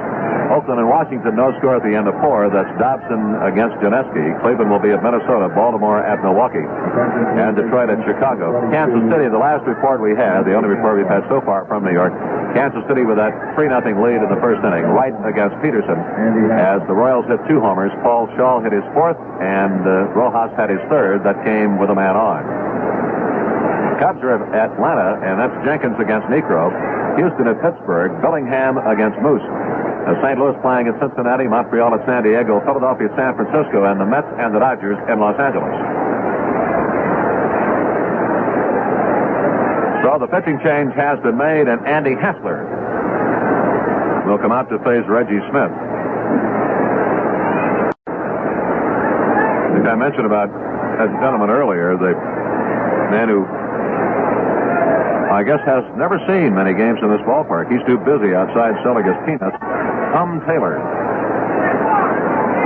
And he knew Babe Ruth and Ty Cobb. He knew Bo McMillan and Satchel Paige. And he knew Tris Speaker and Smokey Joe Wood. And he never saw them play. He said, I was always outside selling peanuts, and they were inside playing. But before and after the game, they'd come out to see me. And his favorite was Cy Young, the legendary Red Sox pitcher. And as said, he didn't even buy peanuts. He only liked potato chips.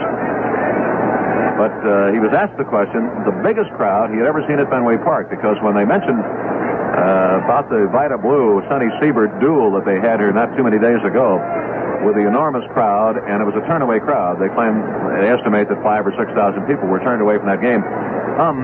Taylor said that was not the biggest crowd. He said the biggest crowd I've ever seen at Fenway was the day that Satchel Paige first pitched here in the big leagues, and he said, I'll bet there were 60,000 people trying to get in this little ballpark that day. He said it was even bigger than the years the Red Sox won the pennant in 67 and back in 46, and in the years they were really great before, when they were really great before 1920. He sells his peanuts now for 10 cents a bag, 3 for a quarter. He said back in 1904 we could sell them for $0.10 a quart and 3 quarts for a quarter, and he said the people used to take them home and eat them all week. Arthur Taylor. Well, a man who can hum the baseball pretty well is out stationed in the center of things now. Andy Hassler, and Reggie Smith switches around. Right-handed batter here. Ground ball third base way. McMullen has it there to O'Brien. O'Brien with a throw in the dirt away from Fregosi. It goes into the dugout. So on to second base will go Reggie Smith. The Angels with a double play right out in front of them. As McMullen made his throw to Sid O'Brien, Sid had trouble trying to make a little exchange there to go from the glove to get the ball in a barehanded way so that he can make the throw to first base and kind of rock back off the bag on the left field side. And as he did, he threw the ball in the dirt. And of course, Jim Fregosi playing at first base, you would say, well, Jim is a shortstop. He's an infielder. Different proposition sometimes. And Jim took a backhand swipe at it. You don't really have a chance to try to measure the bounce there at first base as you do if you're playing, say, at short. The batter, Carl Yastrzemski, and the first pitch is low to Yaz for ball one. So it's an error for Sid O'Brien, for his throw was away from Fregosi, enabling Reggie Smith to wind up at second base. 1 out with a force out on Griffin. The batter, Carl Yastrzemski. Carl 2 for 2. 6'5" left-hander deals to him here, and it's the fastball low and outside ball 2. Moses goes out to see Hassler.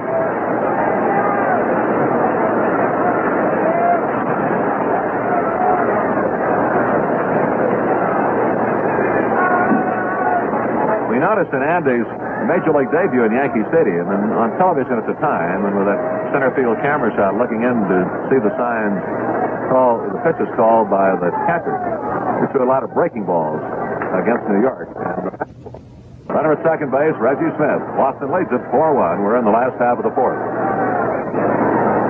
And the pitch to Carl. Down the shoot for a strike.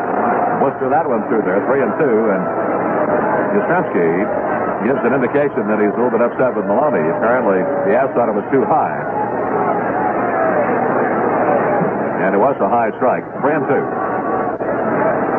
Rico Petroselli will be next. Petroselli 0 for 2 tonight. Andy Messerschmidt then working 3 innings. Pitch on the way, and it's low and outside. A runner goes throw to third. It's low in the dirt. Dug up by McCullough, but too late. Base on ball to Yastrzemski, a stolen base for Reggie Smith, as Smith had given indications earlier that he wanted to swipe third off Hassler, and he didn't give him too much of a look.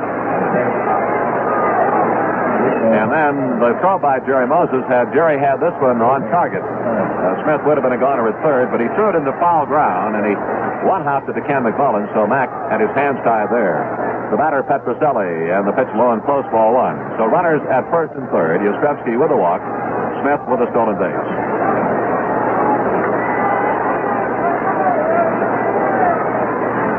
And the next pitch.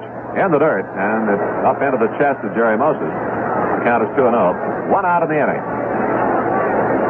And the Red Sox have received a pair of walks, and the Angels have chipped in with an error.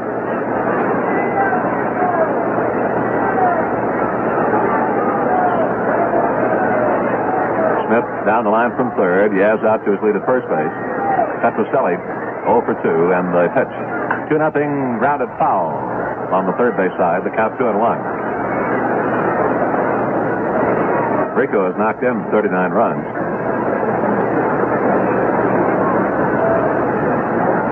Armin Killebrew leading the American League with 46.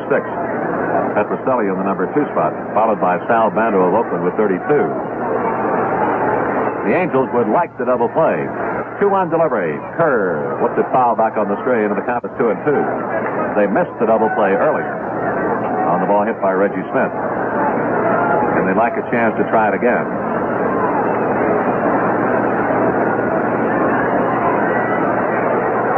The next pitch. Petroselli, ground ball off the handle down to Alomar. Plays it to O'Brien. One on to first, and it's there in time for the double play.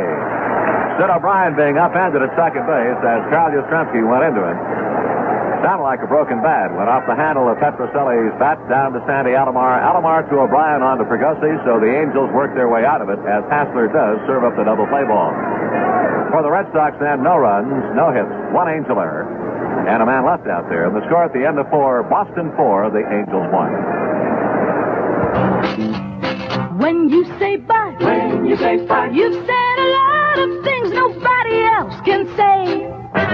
When you say bye, you've gone as far as you can go to get the very best. When you say bye, you say the word that means you like to do it all.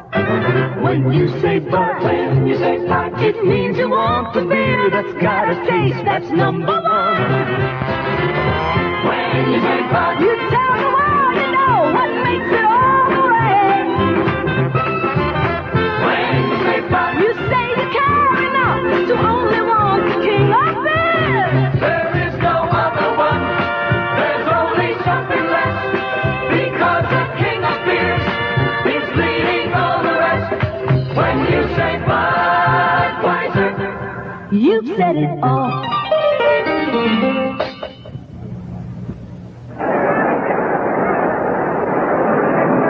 From Fenway Park, Boston, this is Don Wells and Dick Enberg and Dick Nelson. Boston with 4 runs, 6 hits, no errors, and the Angels 1 run, 5 hits, and 1 error. In our pregame show tonight, I'm talking to Louis Aparicio about Boston pitching and the fact that the Red Sox would like to have some additional strength in the starting department in their pitching. He did point out, however, that Jim Lonborg has had, maybe one time out, had a rough, tough outing, but Lonborg has pitched well for them, and Jim is trying his comeback. He is 1-1, and he will pitch against the Angels out here tomorrow afternoon against Tom Murphy. So we'll see Lonborg in action against Murphy tomorrow here at Fenway. Jerry Moses into the batter's box for the start of the 5th, and here's Dick. All right, Don, and our broadcast time tomorrow morning will be 10:40, the same time on Sunday, Pacific Daylight Time. Jerry Moses doubled his first time up, swings at the first pitch and misses. The curveball down at his feet. The Angels have 2 doubles, 2 singles, and a home run, but only the 1 run, Barry's 3rd home run of the year. Boston has 4 runs on 6 hits. The difference, they also have had 6 walks. Scrooge outside, 1-1.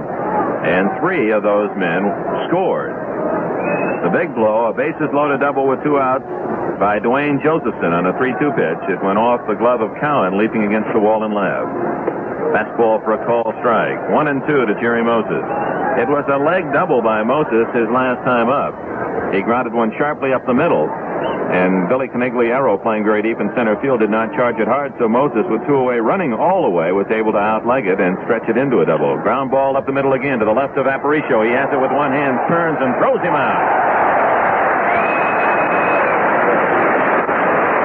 Aparicio, a veteran, able to cover a lot of ground to his left, and as Louis told Don in the pregame show, he knows how to play the hitters, and that's a big part of his game. Moses, a hit taken away from him. Tony Gonzalez will bat for Andy Hassler. Gonzalez, left-handed hitter, has delivered a couple of key pinch hits on this road trip. 4-1, Boston lead. Gary Peters, in quest of his 6th win of the year. He's lost 4. Veteran left-hander kicks the pitch. Curve for a call strike. Your Southern California Datsun dealer is the small car expert, so let him help you pick the perfect Datsun. Like I've said before, drive a Datsun, then decide. Pitches outside and low, a fastball, 1-1. Other scores, Oakland 1, Washington nothing after 6 innings. In Washington, Dobson against Janeski. 1-1 pitch, curve, grounded foul into the Boston dugout. Cleveland at Minnesota, Baltimore at Milwaukee, Detroit at Chicago. No reports from those games as yet. They're just underway. Kansas City 3, the Yankees 1 in the bottom of the 5th in New York. Wright against Peterson, home runs by Shaw, and Rojas getting 3 runs for the Royals in the first inning as they continue their great play. 1-2 pitch, swung on and missed, strike 3. Bat skips all the way out to the first baseman George Scott as Gonzalez was fooled on the pitch. 3 strikeouts for Gary Peters. That brings up the leadoff man, Sandy Alomar. Andy Hackler then worked 1 inning, walked a man, but did not allow any hits nor runs, and no strikeouts. And it appears that Lloyd Allen will be the pitcher in the bottom of the 5th inning for the Angels. National League, all we can give you is the rundown. Chicago at Atlanta, Jenkins against Necro, Houston at Pittsburgh, Billingham and Moose, St. Louis and Cincinnati, Montreal, San Diego, Philadelphia, San Francisco, and the Mets are at Los Angeles. Alomar pops the first one foul out of play. Back to the right into one of the photographer's lofts, and it bounces off the back wall and then down into the happy crowd below. Can't see an empty seat in the place at Fenway tonight. Peters 1 strike pitch. Alomar swings and sends a high pop fly in the infield. Angling behind the third baseman Petrocelli, Aparicio. He's got it. And the Angels go in order for the second time in the first 5 innings against the veteran Gary Peters, and we're at the halfway mark in this one. 4.5 innings in the book. Boston Red Sox 4. The California Angels 1. A reminder for all the ladies in our listening audience, free tickets. That's right, they'll be free for A-Day with the ladies at Anaheim Stadium, June 28th. That's a Monday. Are available now at all Vons Markets and Sears stores in Orange County. Angel players will explain and will demonstrate some of the game's finer points. A chance for you to get to know the game of baseball better. Players' wives and children are also staging a fashion show, and there's going to be fabulous prizes. Tickets are limited, but they are free, so be sure to get yours early. Children are also staging a fashion show, and there's going to be fabulous prizes. Tickets are limited, but they are free, so be sure to get yours early for A-Day with the Angel Ladies, Monday, June 28th at Anaheim Stadium. Brought in from the bullpen, Lloyd Allen, just getting out of the cart, and strips off the warm-up jacket and walked out to the mound where his battery mate, Jerry Moses, will quickly go through the signs. Allen will face George Scott, Billy Canigliaro, and Louis Aparicio in the 5th inning. In case you joined us late, here's how the scoring developed. With 2 outs in the Angels' 2nd inning, Berry hit a line shot into the screen above that tall monster in left to give the Angels a 1-0 lead. It was Berry's 3rd home run of the year. The Red Sox, after threatening in the 1st inning and could not score a man from 3rd with 1 out, in the 2nd inning got a leadoff walk to Canigliaro, then a walk to Aparicio, and with 1 away, Gary Peters pulled one hard on the ground to Fregosi, went off Jim's glove and down into the right field corner, a run scoring to tie it 1-1. Messersmith pitched out of the inning again with a man at 3rd and 1 out. In the 3rd inning, Yastrzemski led off with a single, but Petrocelli knocked into a double play. 2 away, no one on. Scott walked. Canigliaro looped a single to center. Aparicio walked to load the bases, and then Josephson with the count 3-2 doubled off Cowan's glove in the left field corner to knock in all 3 Boston base runners, and that's the story. 4-1 Red Sox. Scott has flied deep to left and walked. The Tater Man, George Scott. From Dedham, Massachusetts now, that's where he makes his home, but from Greenville, Mississippi. Slightly open stance. Lloyd Allen's first pitch, foul to the screen. Fastball thrown by Allen, and Scott with a good rip. 21-year-old Lloyd Allen into his 17th game. He's won 2 and lost 1 with 2 saves. His ERA 4.91. 25 innings, he's allowed 25 hits. He's struck out 26. Allen kicks the pitch. Outside with a breaking ball, 1-1. The infield of McMullen and Alomar on the left side. Sid O'Brien at second, Jim Fregosi at first base. Cowan replacing Alex Johnson in left field. Berry in center, Canigliaro in right. Moses, the catcher, he gives the target. The 1-1 pitch. Curve swung on and missed. Dick came close to losing Jerry Moses again on that earlier pitch when Scott took that wild swing. He caught him with a backlash of the bat and caught him on the arm just above the elbow, and that's how he got it in Oakland. Off the hand. He worked in too close to Campaneris. 1-2 pitch is fouled back out of play. And he was reminded by a couple of the veterans, and, well, I remember Rocky Bridges pointed out, he said, well, don't try to work in that close then. Give him a little room because you'll get it 9 times out of 10, or it may be 6 times out of 10. The pitch is tapped out in front of the plate. A tough play for Allen. He charges the ball. It's Moses who throws to first, and he can't get him. The ball is knocked out of the glove of Fregosi, whose glove now remains on top of the bag at first base. Fregosi reaching into the runner. The ball arrived with Scott, and Scott able to roar up the line and knock the ball and the glove away from Jim Fregosi, and Scott gets an infield hit. A tough play. The ball, a swinging bunt halfway to the mound. Allen charged it, but Moses, in better position to make the play, picked it out of the grasp of Allen and shot a throw up the line. But just as Scott arrived at first, and he gets the hit. The first hit off Allen, the 7th Boston hit. They started tonight with a .255 average, 32 points higher than the Angels are hitting. Here's Billy C. The pitch. Swung on, line drive over the head of O'Brien into right field. Tony C. charges the ball up with it. The throw to third. Scott coming to third. He's in easily, and Billy C. goes to second as the throw is too high to be cut off.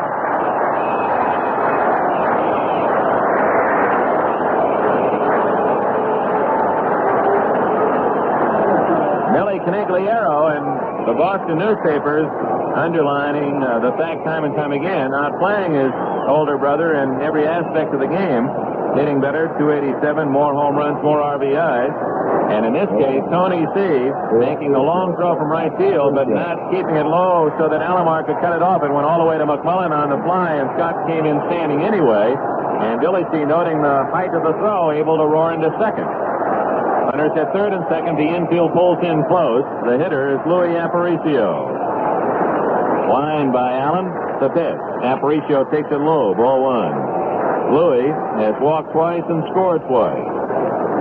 Trying to snap out of a 2 for 65 slump. And just figures he's about to get a bundle against somebody. Allen winds. The pitch. Swung on line drive. Bases. Gabriel. 2 runs will score. Aparicio turns first, and he'll hold. It's 6-1 Boston.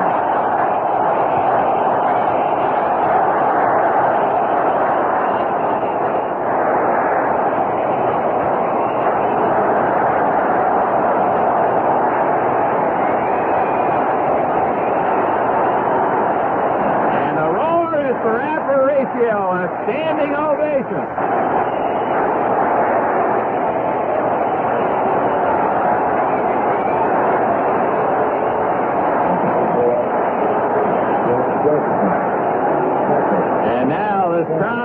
Well over 30,000 settles back in their seats. Oh, what a moment as Aparicio, a standing ovation with his 2-run single to right field, driving Scott in from third and Billy C. from second. And it's been a long time for little Louis. Wonder what he gets when he hits the home run. The pitch by Allen to Dwayne Josephson is inside, ball 1. An expression of love from these fans who have romanced baseball for a long time. Fenway Park, Boston has led the American League in attendance 3 of the last 4 years. Louis goes. The pitch is fouled out of play, and Aparicio with a tremendous jump. Josephson kissed it off into the night, up above the roof, and out over the first base side. The 3 straight singles by Scott, Canigliaro, and Aparicio get 2 more Boston runs home in the 5th inning, and the Red Sox lead 6-1. Archie Reynolds begins to throw in the Angel bullpen. Allen at the belt throws to first, and Aparicio back for Fregosi. He had to reach up high to one-hand the throw. McMullen, Alomar, O'Brien, and Fregosi looking for a double play chance. Josephson with a big hit in the game. A double with the bases loaded to knock in 3. The pitch. Strike. Pinpointed on the outside corner. 1-2 to Dwayne Josephson. Gary Peters, despite the fact that the Angels have had 5 hits off him, including a home run and a couple of doubles, suddenly looks out at that scoreboard and reads a pleasant story.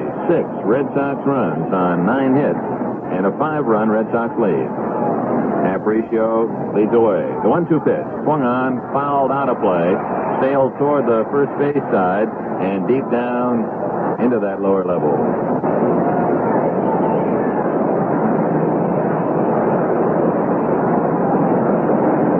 Count remains 1-2 to Dwayne Josephson. Allen checks Aparicio with a quick throw, but Louis was not that far off the bag. Tomorrow, Murphy and Lawnberg. 10:40 broadcast time, and Sunday we'll be televising at 10:30. The pitch. Swung on, fly ball to left. It's not hit that well. Cowan comes in for it, and to the left, makes the catch. Back to first, Aparicio, 1 out. And here's the pitcher, Gary Peters. Peters has a run-producing double off Fregosi's glove, and he grounded to Fregosi.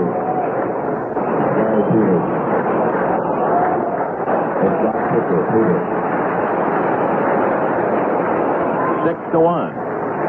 Red Sox. 1 out, Aparicio at first base. And a good hitting pitcher, Gary Peters, at the plate. Allen checks the runner, the pitch. Strike, good fastball at the belt.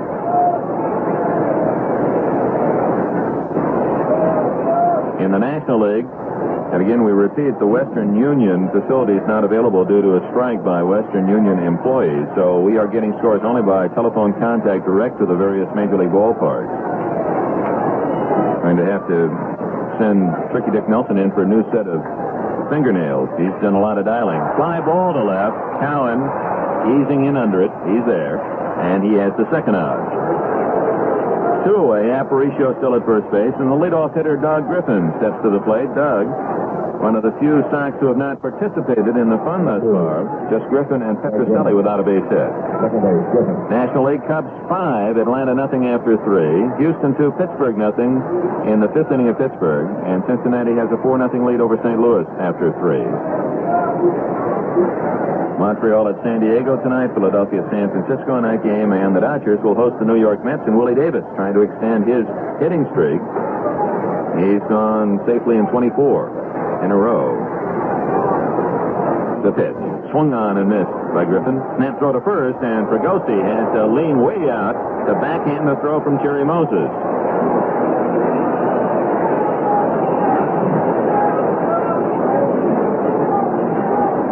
Two outs, 5th inning, 2 in for the Sox. And Boston with a commanding 6-1 lead. Reggie Smith would be next. Allen goes to first, just a token toss.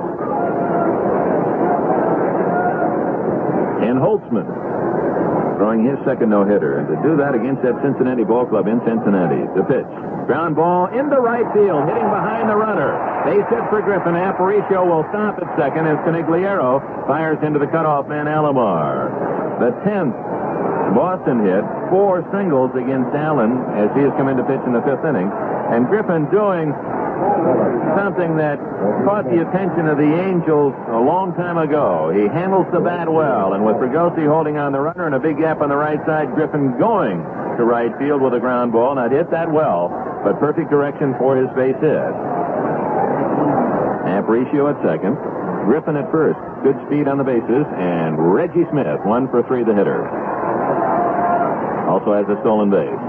Batting left-handed now, the pitch. Swung on, bounced over the glove of Allen into center field. Here comes Aparicio. He'll score to third. Griffin, it is 7-1 Boston.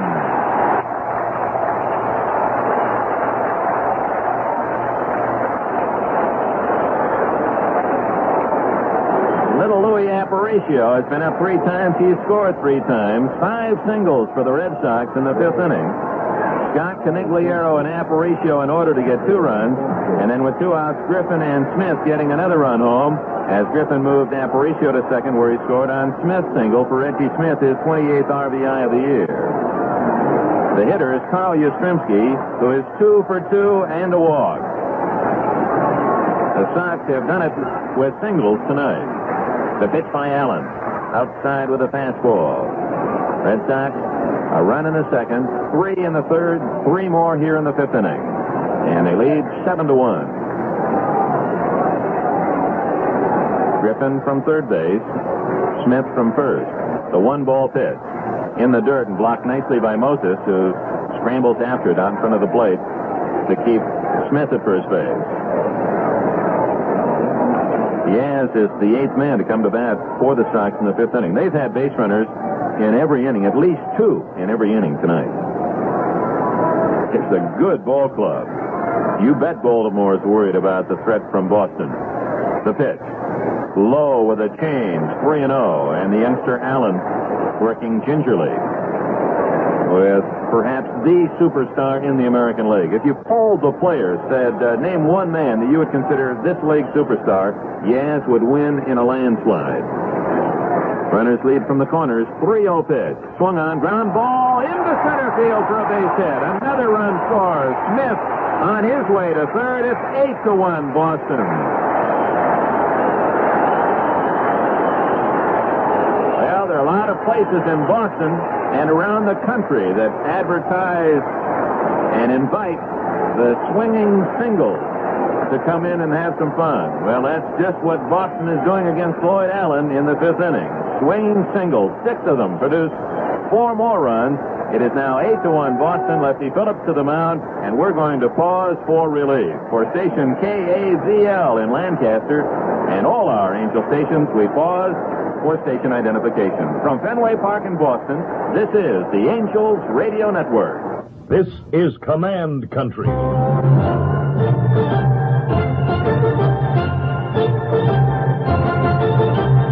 KMND, Mesa's own.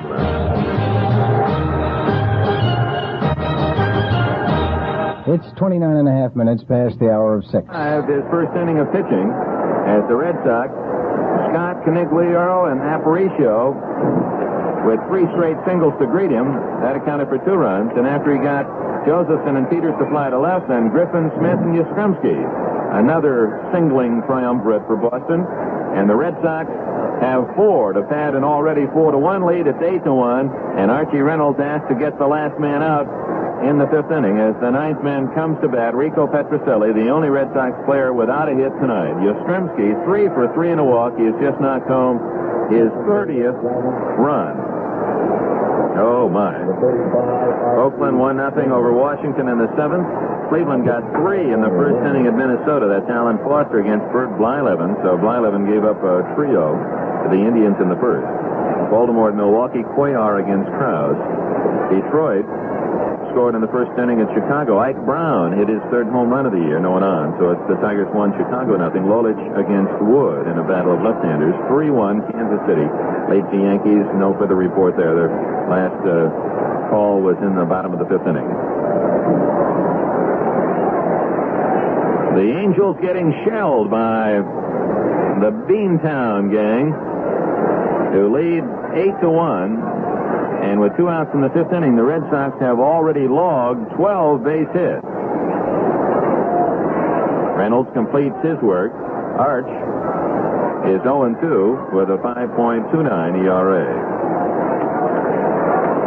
This is not an easy time for a pitcher to come into a ball game, team with its head down and trailing 8-1, and ask to hang in there now. We'll get you some runs. But it can happen in Fenway. That's why each run you just hope you can close the door on the team that might be in front. First pitch to Petrocelli is high, ball 1. Rico, on a night where everyone's having some fun, might be a little angry. He is struck out and hit into 2 double plays. The pitch. Breaking ball, strike call. 1-1. Reggie Smith at third base. Carl Yastrzemski swinging 3-0 against Lloyd Allen and getting his base hit at first base. The 1-1 pitch. Rico swings, ground ball to the left of Alomar. He goes off his chest, and everyone is safe. Another run scored.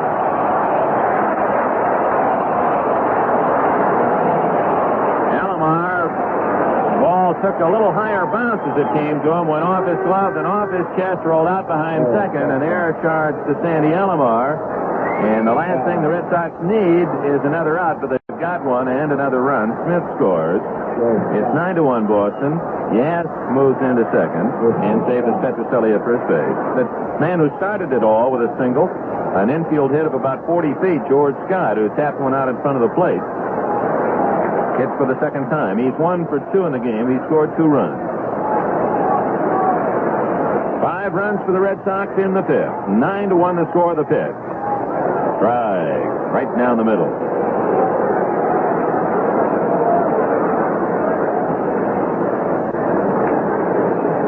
All singles. 6 of them in the fifth inning, plus an error.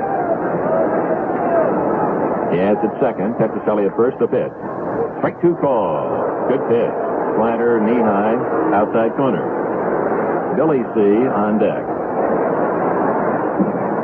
Red Sox have been up for a while here in the fifth inning. 2-strike pitch. Swung on and missed. He chased a bad ball. Curveball breaking away. 10 men hit against the Angels in the fifth inning. Half of them score on 6 hits, 1 error, and 2 men left. 8 men have been stranded by the Sox in 5 innings. And after 5, the scoreboard reads, Boston 9, the Angels 1. Now, one of the great stars in Major League history played here and was one of the outstanding pitchers while a member of the Boston Red Sox, although we know him more for his hitting heroics with the New York Yankees, the immortal Babe Ruth. And he was the kind of man who kept his promises, especially with a kid. Promised him a home run, often he'd deliver, and if he didn't, he'd bring the kid a baseball. And keeping promises is a big thing at Continental Airlines as well. Continental promises you a coach or economy seat as wide as first class, and they will guarantee it. They're all that wide on all of Continental 707 and 727 fan jets. Or maybe some airlines promise you a wide seat, and then, well, you find it just doesn't happen to be available on the particular flight that you're on. Or some airlines will promise a handy table that folds down, over the middle seat, but then somebody comes along and sits in that seat. Well, that's reason enough for specifying Continental Airlines every time you fly. At Continental, keeping promises is a matter of pride. So call Continental or call our partner in getting things done for you, your travel agent. Continental Airlines, the proud bird with a golden tail. Manager Eddie Casco of the Red Sox noting that 9-1 advantage, able to bring in some of his bench players earlier tonight. John Kennedy, who has done a good job in relief. Redhead from Massachusetts.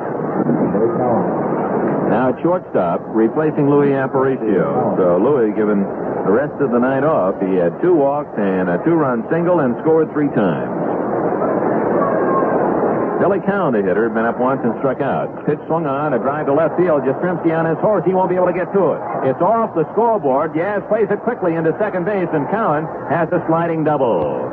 So Billy C. hammers one deep to left center field, hit about 5 feet up on the scoreboard. Yaz, as you know, plays a fairly shallow left field, figuring that he can play most of the drives off that wall into singles. But Cowan has a double and 2 trips. For the Angels, their 3rd double against Peters. They also have a home run by Ken Berry, but that's been the only scoring base hit. Fregosi is 0 for 2. The pitch by Peters. Down low, ball 1. Peters has had a couple of 20, 25-minute breaks in the action. One forced by a shower that delayed play, and the other by all the run scoring of the Red Sox in the 5th inning. Game over 2 hours old already. Scrooge outside, 2-0. So Peters, working in the 6th inning, has had to keep that arm loose without pitching.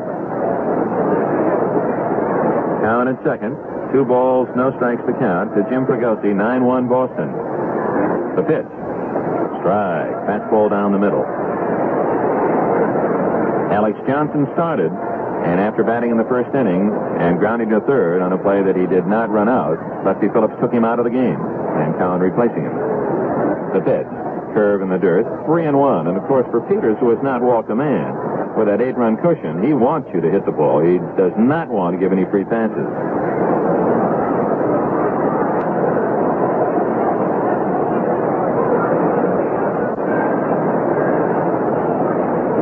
Peters at the belt, the 3-1 delivery. Inside, and Fregosi walked. When the score was 4-1, going into that fifth inning, we were talking with Don during a commercial break that we both thought that 4 runs would not win the game. But the Red Sox with a big 5 and a 9-1 lead, that makes it a little tough. But the Angels get the first 2 on in the 6th inning, and Ken McMillan has lined to left and singled to shallow center. Peters checks the runners, the pitch. Swung on, ground ball to short. Up with it is Kennedy, on to Griffin, over to Scott, double play. That man in the middle, Doug Griffin, is something to watch. He's like a ballet dancer around the bag. Kennedy up with the ball, threw the little high to Griffin, but with those soft hands, Doug able to make the catch, and then those feet working so very quickly, getting himself in position, not only hitting the bag, but getting his body in position to make a strong throw to George Scott and complete the double play. Tony C. has popped to short and hit into a double play. On the twin killing, Cowan moves to third with 2 outs. The pitch to Tony C. Swung on and missed. Fastball high. And Tony C. with a big rip. Cowan at third, 2 outs, 6th inning, 9-1 Boston. Peters pitch. Curve low, 1-1. Dwayne Josephson behind the plate. Infield, Petrocelli at third. Kennedy replacing Aparicio at short. Griffin at second, Scott at first. Outfield, Yaz, Billy C. and Smith. Left to right. Pitch. Swung on, ripped foul under the legs of Cowan as he was leading away from third in foul territory. Billy C. had to do some quick reactions to elude that liner that was aimed right at his kneecap.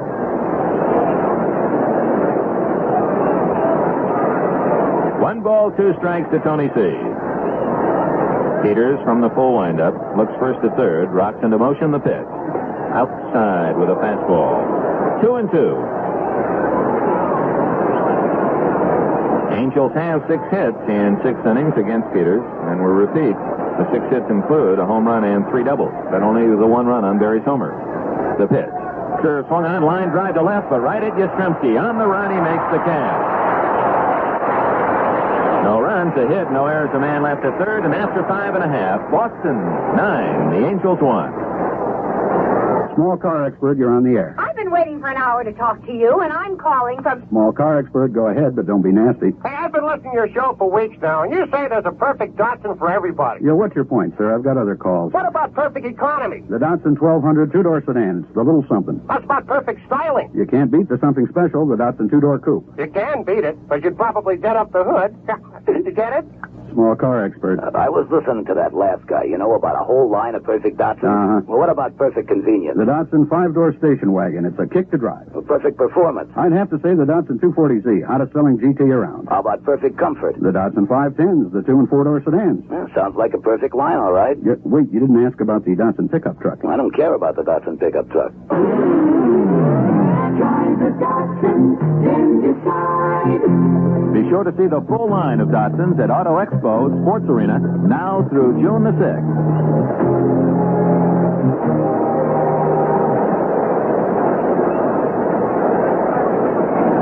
Archie Reynolds in the 6th inning will face Billy Canigliaro, Louis Aparicio, and Dwayne Josephson.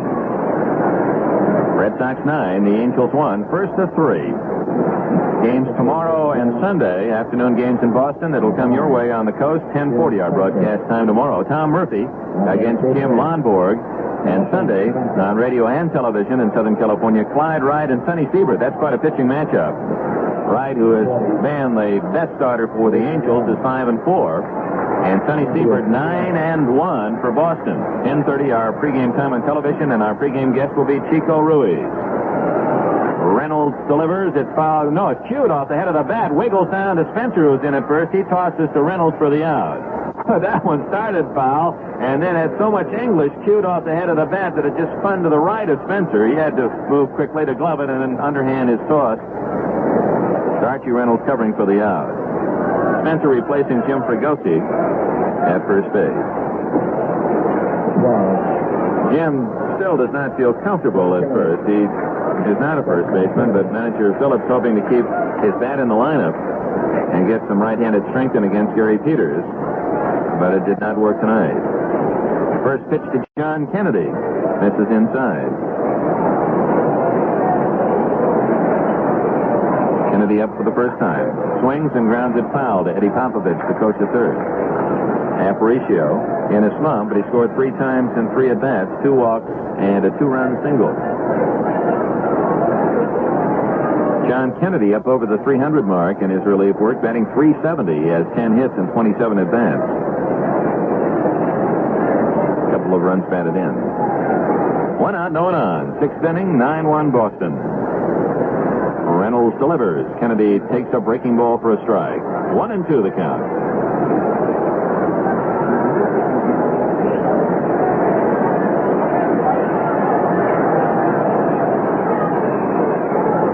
The pitch. Swung on and missed. Good slider outside. Gets John Kennedy swinging. That's 2 strikeouts for Archie Reynolds and the 3 men that he has saved.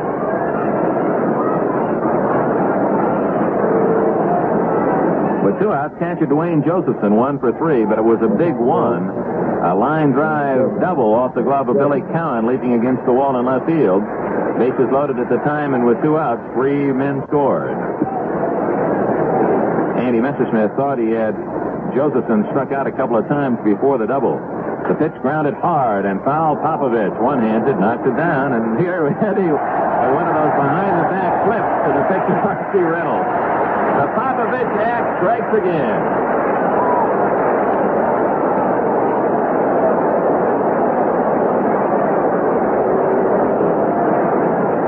The pitch. Outside.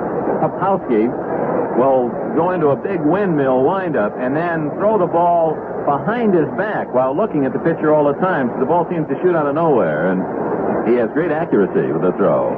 Breaking ball low and away. 2-1 to Josephson.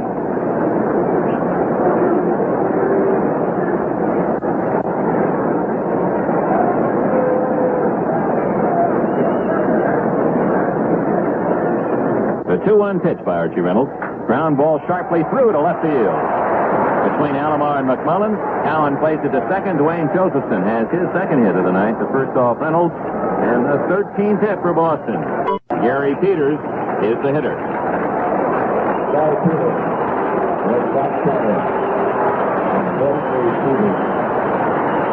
Peters, an RBI double off for Gosie's glove at first base. He's 1 for 3. He knocked in the first Red Sox run. That tied the game in the second. The Angels with a short live 1-0 lead on a 2-out home run in the top of the second by Ken Berry. The pitch swung on, bounced up the middle to the right of O'Brien. He can't get it. It skips over his glove. Josephson on to third. Berry plays the ball in. And Peters with a bad hop single is at first base. Incredible. It was just a routine 2-hopper, and as O'Brien moved to his right and was reaching for it, it just took a magical bounce for Peters and hopped its way out into center field. And the Red Sox have their 14th hit. Josephson and Peters, the battery, with singles, occupy third and first, and Doug Griffin, with a walk and a hit, is the hitter.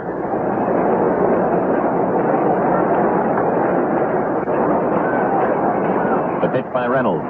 Swung on line drive, base hit center field. Josephson scores. Peters will hold at second to throw behind him, and he slides back. O'Brien didn't know that Peters was going to stay at second, or they might have gotten him. Both Peters and O'Brien were fooled by Ken Berry. And Peters is alive. It is now 10-1 as Doug Griffin says a little hello to his ex-organization with his second hit and his 9th RBI of the year. 3 straight singles off Reynolds. As the Red Sox, known for their power, they led the American League in total bases last year, are using the 1-base hit with great effect tonight. 15 hits now. The pitch to Smith. Low, ball 1. The doubles, Josephson and Peters. And then 13 singles. 2 on, 2 out.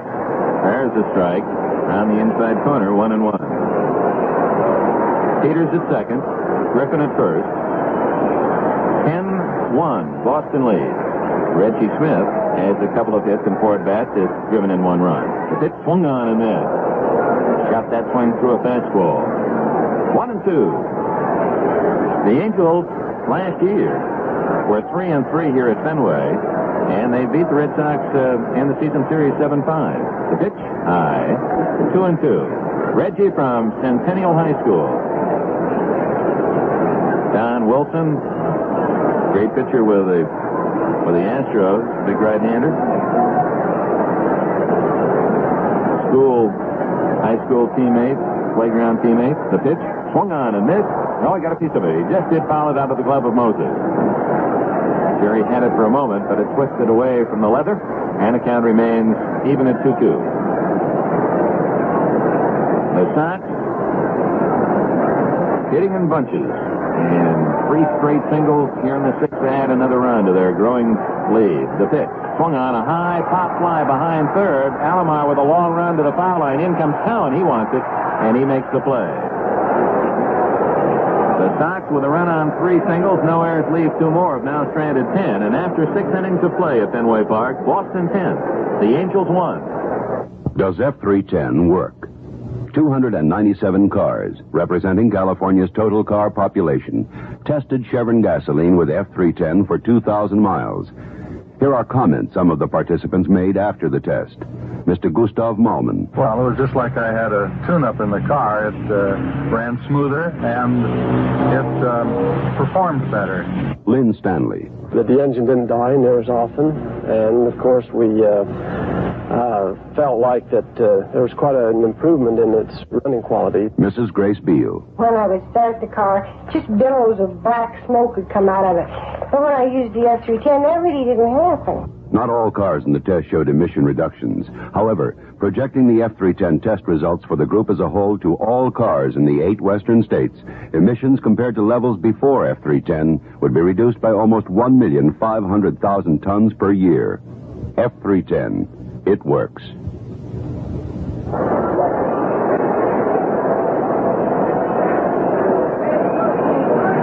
The totals after 6 innings at Fenway Park in Boston: the Red Sox, 10 runs, 15 hits, no errors. The Angels, 1 run, 6 hits, and 2 errors. Gary Peters with that big lead as he goes for his 6th win of the year. Dick Enberg with Don Wells, Dick Nelson at Fenway Park in Boston, and we hope you'll join us for day action the rest of the weekend, Saturday and Sunday, at 10:40 along this radio line, 10:40 Pacific Daylight Time. To the top of the 7th, more action. Here's Don. Thank you, Rich.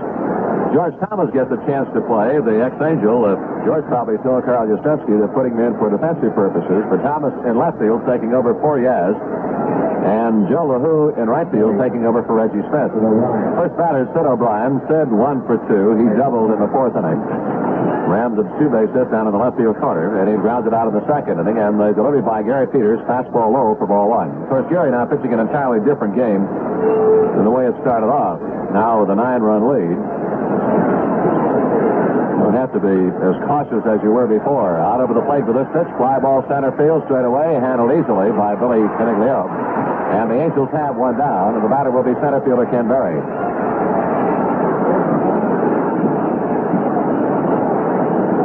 Kansas City leads the Yankees 3-1 at the end of 6. The Cubs 7-0 over Atlanta at the end of 4. Houston leads Pittsburgh 2-0 at the end of 4. Cardinals out in front of Cincinnati 4-0 at the end of 3. Cleveland leading Minnesota 3-1 at the end of 2 innings. The pitch on the way to Berry. Swung on, ground ball left side, base hit, out of the reach of Kennedy. Picking it up, George Thomas, and George now works it through to the infield, the second base. So Berry is 2 for 3. And coming up now will be catcher Jerry Moses. Jerry 1 for 2. He doubled in the 2nd, and then grounded it short. Oakland with a 3-0 lead over Washington at the end of 7.5. Dobson against Janeski as the starters, and then Knowles came on a relief of Dobson in the 8th inning for the A's. Pena and Grisenda have worked in relief for Washington. Eddie Fisher begins to warm up in the Angel bullpen. Ike Brown homered for Detroit in the first of none on at Chicago.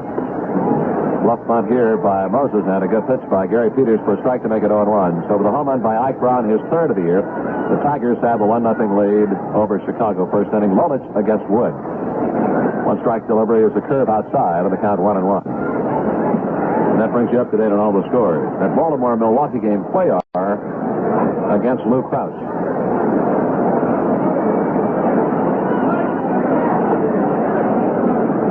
Peters slowly gets it ready, and the 1-1 pitch. Fastball just inside. Gary thought he had that pitch properly positioned. But Maloney says no. The count is 2-1. Thomas in left field, Billy C. in center, Joe LaHoo in right. Red Sox lead at 10-1. Ground ball, stretch stop way, flattens out, handled by Kennedy to second. One on the first Woco, and away from Scott, goes into the Boston dugout and rebounds back out of the playing surface. So it's going to be an error for Doug Griffin on his throw, as Griffin trying to fend off Ken Berry. Griffin, who comes into second base in a very hard way, and Griffin's throw in the dirt, and Scott unable to backhand it. So Moses goes on to second base. And coming to bat here will be Jeff Torborg.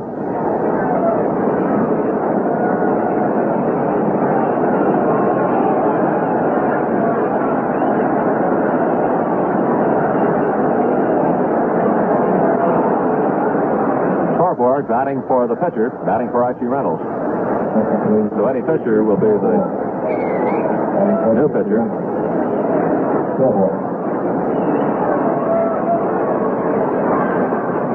And the pitch to the right-handed batting Angel catcher in for a strike, 0-1.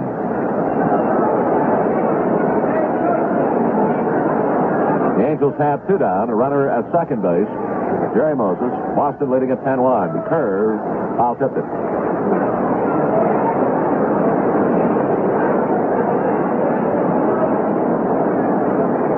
So the Red Sox, they just kind of flattened out and sailed here tonight. 10 runs, 15 hits, 1 error. The Angels, 1 run, 7 hits, and 2 errors. 2-strike pitch. Swung on. Ground ball is short. Glove there by Kennedy. Straightens and fires to first base to get Torborg and retire the side. For the men from California, no runs, 1 hit, 1 error, a man left. And the score at the end of the top of the 7th, Boston 10, the Angels 1.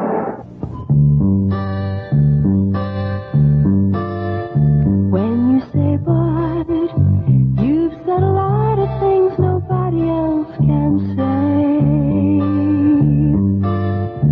When you say Bud, you've got as far as you can go to get the very best. When you say Bud, you say the word that means you like to do it all. When you say Bud, you say you care enough to only want the king of fields. There is no other one. There's only something left, because the king of fields is leading all the rest. When you say Bud, you've said it all.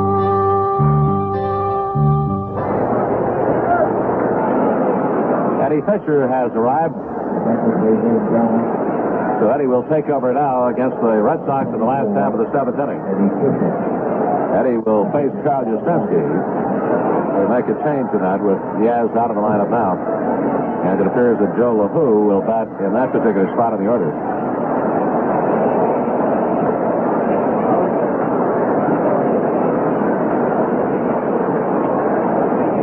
So Joe LaHoo will bat third.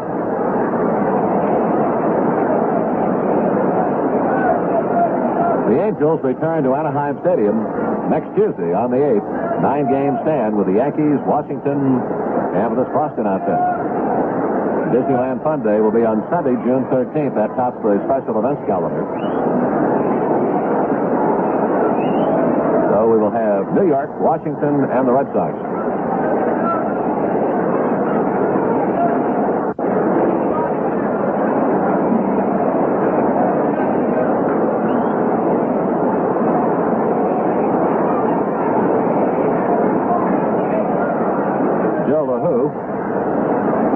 .290 batting average, been up 31 times, 9 hits.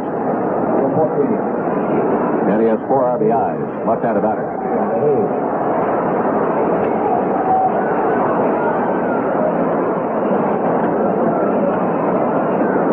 Joe LaHoo from Danbury, Connecticut.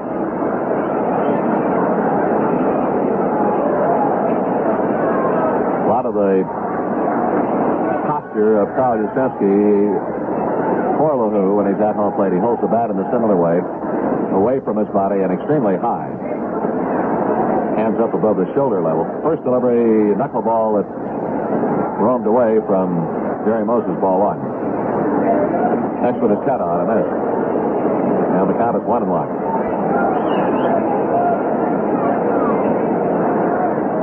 LaHoo divided time with Louisville and Boston last year. The 1-1 pitch turn. Swung on, grounded to the right side.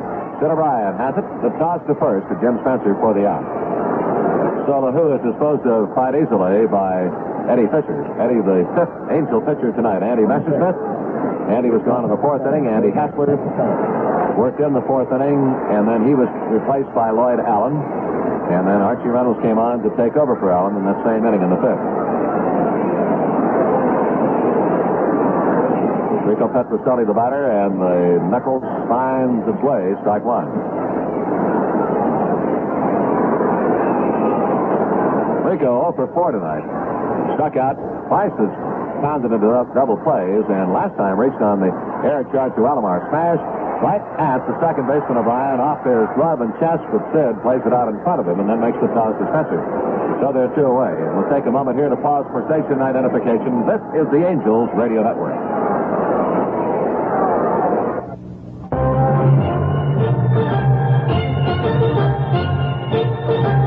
This is the modern sound in country music, Command.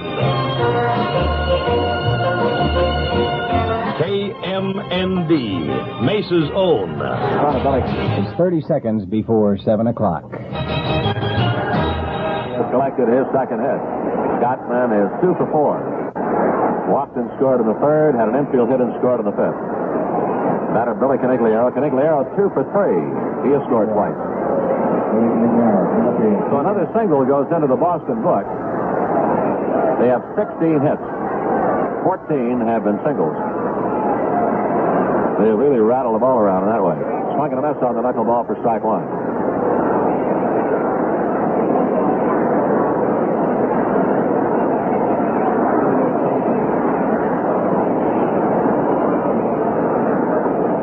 Ed gets it ready, deals it again, hit him on the fifth, fly ball easy to Ken Berry in center field. Ken in a couple of steps and takes care of it. For the Red Sox then, here in the seventh inning, against Fisher, no runs, 1 hit, no errors, and a man left. They have now stranded 11. And the score at the end of 7, Boston 10, the Angels 1. Continental Airlines would like you to get to know the other Hawaii, and that means the Hawaii many people never see. So Continental is offering a complete vacation called Hawaii in the Continental Manner, giving you 15 glorious days on 4 islands, and it all begins on Oahu, sunning and swimming at Waikiki. Connects on to Kauai, the Garden Isle with its lush foliage, and Waimea Canyon, the Grand Canyon of the Pacific. And then to Maui, the Valley Isle with such spectacular sights as the whaling port of Lahaina. Wind up your tour on the big island of Hawaii, enjoying the volcanoes and much, much more. The total cost for your 15 fabulous days, only $415, and that includes hotel rooms based on double occupancy, flower lay welcome, sightseeing, tour host services, and even round-trip airfare from Los Angeles. For more information, call your travel agent or call Continental Airlines or write Hawaii Brochure, Box 656. Orange, California, 92669. That's Hawaii Brochure, Box 656, Orange, California, 92669. From Fenway, this is Don Wells, Dick Enberg, and Dick Nelson. The Angels and the Red Sox, it has been all Boston's story. The Beantown Dudes have done it tonight. They just singled the Angels to death. 10 runs, 16 hits, 1 error. The Angels 1 run, 7 hits, 2 errors. 8th inning of play, and let's get back to Dick. All right, Don, and Gary Peters able to coast behind all that offensive support, and he got it all started with an RBI double. Pitch to Sandy Alomar. Ground ball up the middle into center field as Alomar, swinging on the first pitch, shot one up the middle. Canigliaro picks it up out of the grass as it had rolled dead and tosses into John Kennedy. Alomar with his second hit, and for the Angels, they now have a total in the game of 8 off Peters. Billy Cowan, a double in 2 at-bats. Cowan doubled off the scoreboard in left field his last time up. Peters from the belt to pitch. Her check swing, it's a strike anyway, says George Maloney.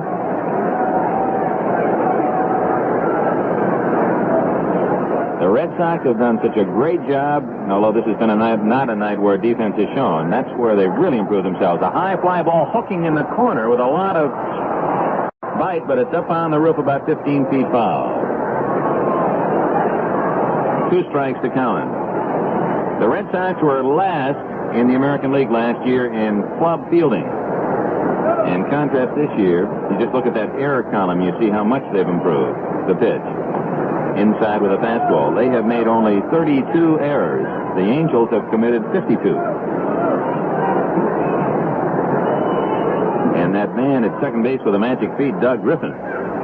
There's a line drive to right field. LaHood racing to his right. He's there and makes the catch. He was skidding as he made the catch that surfed very soft in right field from the earlier rain. So Cowan lines to right for the second out. Or for the first out in the 8th inning, and here's Jim Fragosi's replacement, Jim Spencer. Fragosi started with 0 for 2 with a walk, and Spencer at bat for the first time. He came in to play first base a couple of innings ago.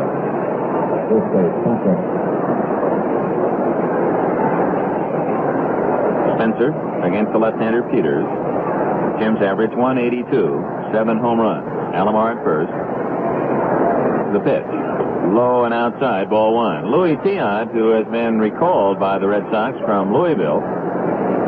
Minnesota cut Tiant free. Atlanta gave him a 30-day trial and then released him.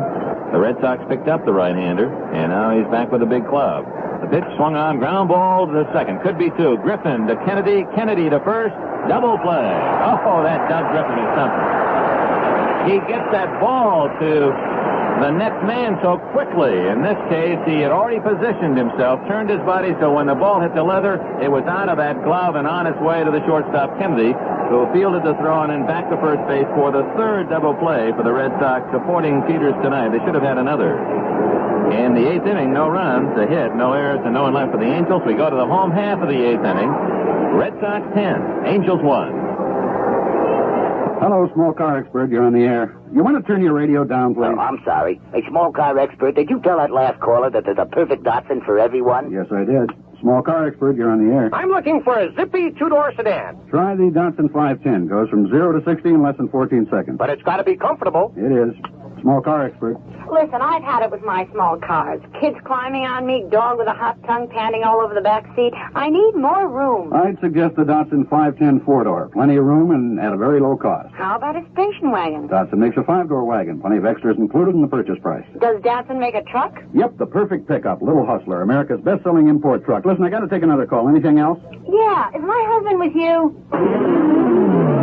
Drive a Datsun, then decide. Be sure to see the full line of Datsuns at Auto Expo Sports Arena now through June the 6th.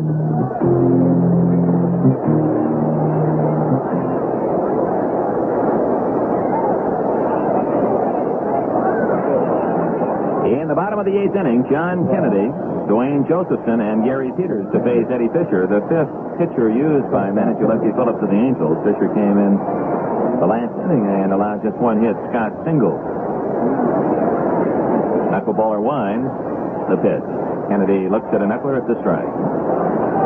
Kennedy's been up once and struck out. He replaced Louis Aparicio in the 5th inning after the 5th. Aparicio was 1 for 1, scored 3 runs. Swung on and missed by Kennedy, a high butterfly pitch, 0-2. Aparicio walked and scored in the 2nd, walked and scored in the 3rd, and singled in 2 men in the 5th inning when the Sox broke it apart with 5 runs and later scored himself. He got a standing ovation with his single. Pitch is fouled out of play. Aparicio had, going into this game, only 2 hits in the last 65 at-bats and had 1 string where he was 0 for 44. With an RBI single, actually chased in 2 runs, and then he later scored himself, and the fans gave him about a 20-second standing ovation. And it wasn't the Bronx cheer type. They weren't making fun of Louis. They were saying, thank you for all your great play. You did not take your sick bat out into the infield with you. You played great defensively, and you continued to hustle all out. Fouled out of play again by Kennedy. Back into the press box. Aparicio, a pro, And as he told Don, he's never known anything like this. A 3-week period where he just couldn't get a hit. And yet he still played like a man and a great shortstop all during that bad stretch. And the fans with that standing ovation were saying, thank you, and if there's anything we can do, we're going to try to cheer you right out of this and get you in another more positive cycle. And they are wonderful people here at Fenway. The pitch to Kennedy, fouled back out of play. The count remains 1-2. And speaking of the people, there are 31,376 paid tonight. And the Red Sox have already drawn more than 500,000, and we're at June 4th. President Nixon may send Louis another letter. I like the way Louis described the contents of the president's letter that he had received when he was having all these problems, and at 0 for 44. He said, and Louis explained it, he said, just hang in there. The knuckleball is high, 2-2. I don't know if the chief executive would write a note like that to a player and say, just hang in there. I wonder if he'd send one to our team. The 2-2 pitch. High and inside, 3-2. You mean a let it all hang out type letter? That's right. I think the president owes the Angels, after all, he's a California product, owes the Angels that kind of support. The 3-2 delivery. Swung on and missed. Kennedy went after a high fastball. First strikeout for Eddie Fisher. Dwayne Josephson is 2 for 4, including a 3-run double. He cleaned the bases with 2 outs in the third off Andy Messersmith. Messersmith started 3 innings, allowed 4 runs, 6 hits. Hassler, the only Angel up to now that went unscathed. He pitched an inning, did not allow a hit, walk a man. Allen, in 2/3 of an inning, gave up 5 runs on 6 hits. Reynolds, in an inning and a third, 1 run on 3 hits. Josephson backs away from a knuckleball. 1-0. There's another line that Aparicio had when he received the letter. He was so shocked when he received the letter in the stationery, the envelope for the White House. And he thought, what are they going to do? Try to run me out of the country for going 0 for 44. He seemed very happy here in Boston, Don. The pitch, low. He commented about the fans too, and the way they had gone along with him during this period of trouble, of hitting problems, and the fact that he hadn't heard one boo in all that time. 2-0 pitches in for a strike to Dwayne Josephson. 2-1. And that's and Boston has a few birds. That's right. We're going to say, not to say that they don't have few folks that like to come out and hoot a little. The 2-1 delivery. Outside, 3-1. I think it proves a point, and it's true of most all fans around the country. 3-1 pitch. Josie takes down low, ball 4. And that is that fans recognize in a hurry those players who give all they have. And if they should just run into some bad luck, they're not about to turn their backs on those players.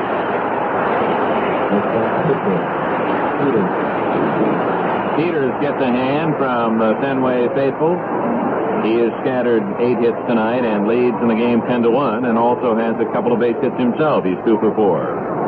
The pitch by Fisher, fouled off the head of the bat. Peters with 11 hits in 32 at-bats as he continues his fine hitting.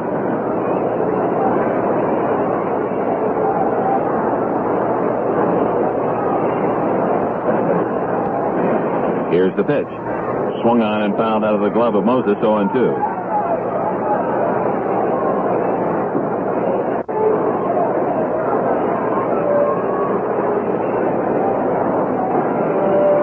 Two strikes on Gary Peters. We'll attempt to get Gary as our post-game guest tonight.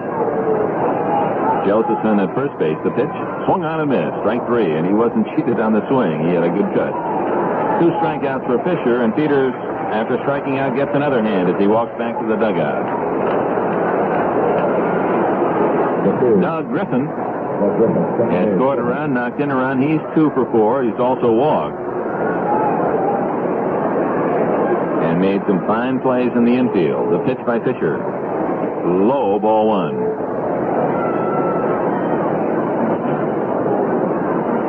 The one play that you can count upon seeing in almost every game is the double play. And if you know what to look for, it can be so doggone exciting. The pitch.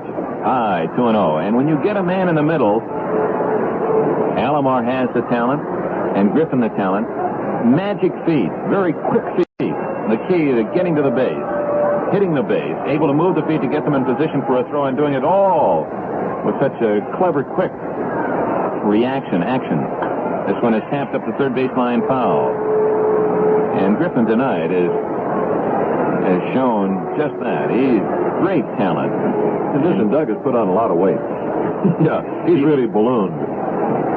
That bat looks like he can almost hide behind it. He says, I'm the same. I said, what's that? 155, 6 feet tall. But he's a wiry, constructed athlete. The 2-1 pitch by Fisher. Outside. Just missed. Moses holds the ball for Maloney, but he says, He made that be about 148 at the end of the long, hot summer. I don't know where he's going to lose it. 3 balls and a strike, and Eddie Popowski, the coach at third, has given Griffin hit or take. It's a 10-1 game. Boston leading in the 8th inning, 2 outs. The pitch. Strike on the outside corner. A fastball thrown by Fisher.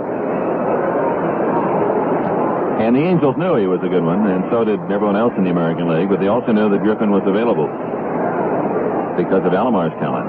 The 3-2 pitch, runner goes. Ground ball up the middle to the left of Alomar. He shoots it, throws to first. Not in time. Griffin beat it out. He can run too. And Alomar made an excellent play. Went deep behind the bag at second, short hopped the ball and on the run. Got his throw away quickly. But Griffin can scoot up the line, and he just outlegged the throw. His 3rd hit tonight. We'll talk to Doug on the pregame show tomorrow, so we'll alert the family back in Southern California. Doug isn't one to do a lot of talking, but we'll see what his feelings here in Boston after the first couple of months of the season. The first pitch to George Thomas is down low, ball 1. He's a quiet man, is Griffin, but loud action. Runners at second and first, 2 outs, 8th inning, 10-1 Boston. The pitch. Thomas swings, and it's a soft liner off Alomar's chest. He picks it up, throws to first, in time for the out. Ball skidding up off the glove and chest of Alomar, but he kept the play in front of him and threw out George Thomas for the final out in the 8th inning. No runs ahead, no errors, 2 left. The Sox have not only scored 10, but they've stranded 13 tonight. We go to the 9th inning. Boston 10, Angels 1. Say, here's a money-saving idea from the men at the side of the Chevron. Why don't you let them give you a worry-free head start on the holiday weekend and summer driving ahead by checking your tires right now? Then check their Memorial Day specials on quality Atlas tires now on sale. The Pycron 2+2, for example. 2 belts of fiberglass plus 2 plies of tough polyester cord. Or the HP, the road-hugging performance tire with extra miles built in. The Pycron, the popular full 4-ply round tire. And for light trucks, the rugged traction truck tire. All on sale right now. And for better tire mileage, take advantage of the savings on Atlas shocks and Atlas load boosters. Remember, you can charge all Atlas tires and accessories on your Chevron National Travel Card. And also budget terms are available. So for unlimited driving pleasure and safety, take advantage of this limited time sale offer. Right now at all standard stations and participating Chevron dealers.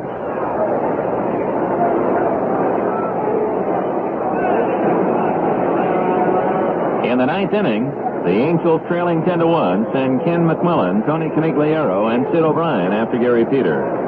Alomar and Ken Berry have a pair of hits for the Angels, and Berry's home run in the 2nd inning gave the Angels the early lead 1-0. It was Ken's 3rd homer of the year. But the Red Sox countered with a run in the 2nd, 3 on the bases loaded double by Josephson in the 3rd.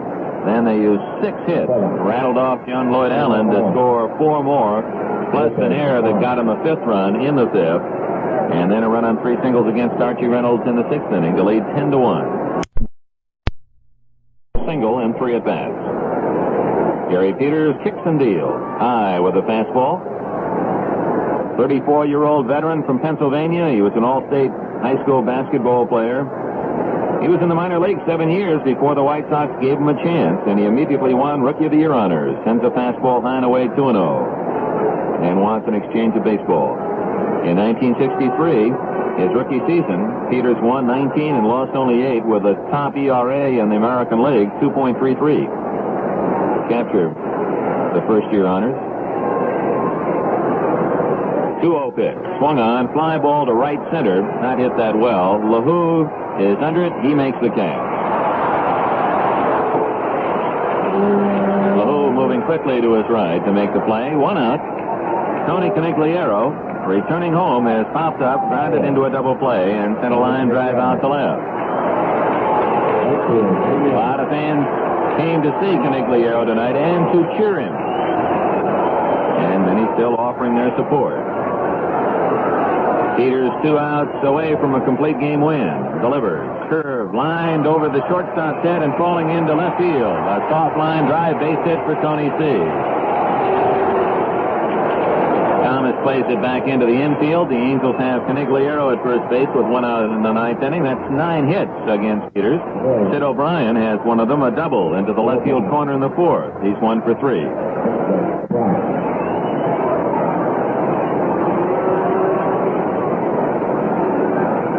Every Angel starter except Fregosi with a hit in the game. Fastball low. Now Peters administering the kind of defeat where most everyone goes home at least with the satisfaction of having a base hit, but really being clobbered as a team. Ground ball to third. Petrocelli to second. Griffin to first. Double play.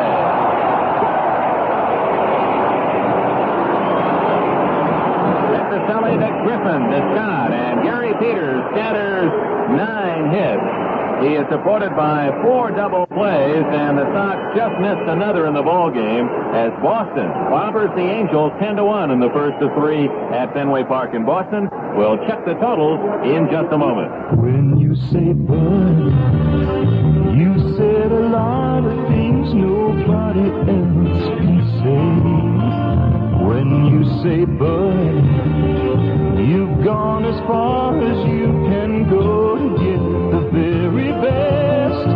When you say Bud, you tell the world you know what makes it all the way. When you say Bud, you say you care enough to only want the king of beers. There is no other one. There's only something less, because the king of beers is leading all the rest. When you say Budweiser, you said it all.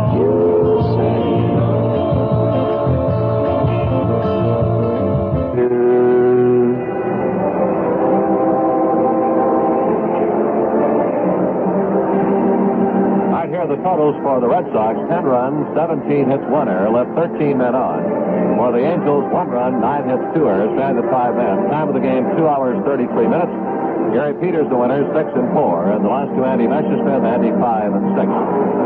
The attendance, 31,376. And we'll meet our guest, Gary Peters, the winning pitcher on Angel Report, and that will follow in just a moment.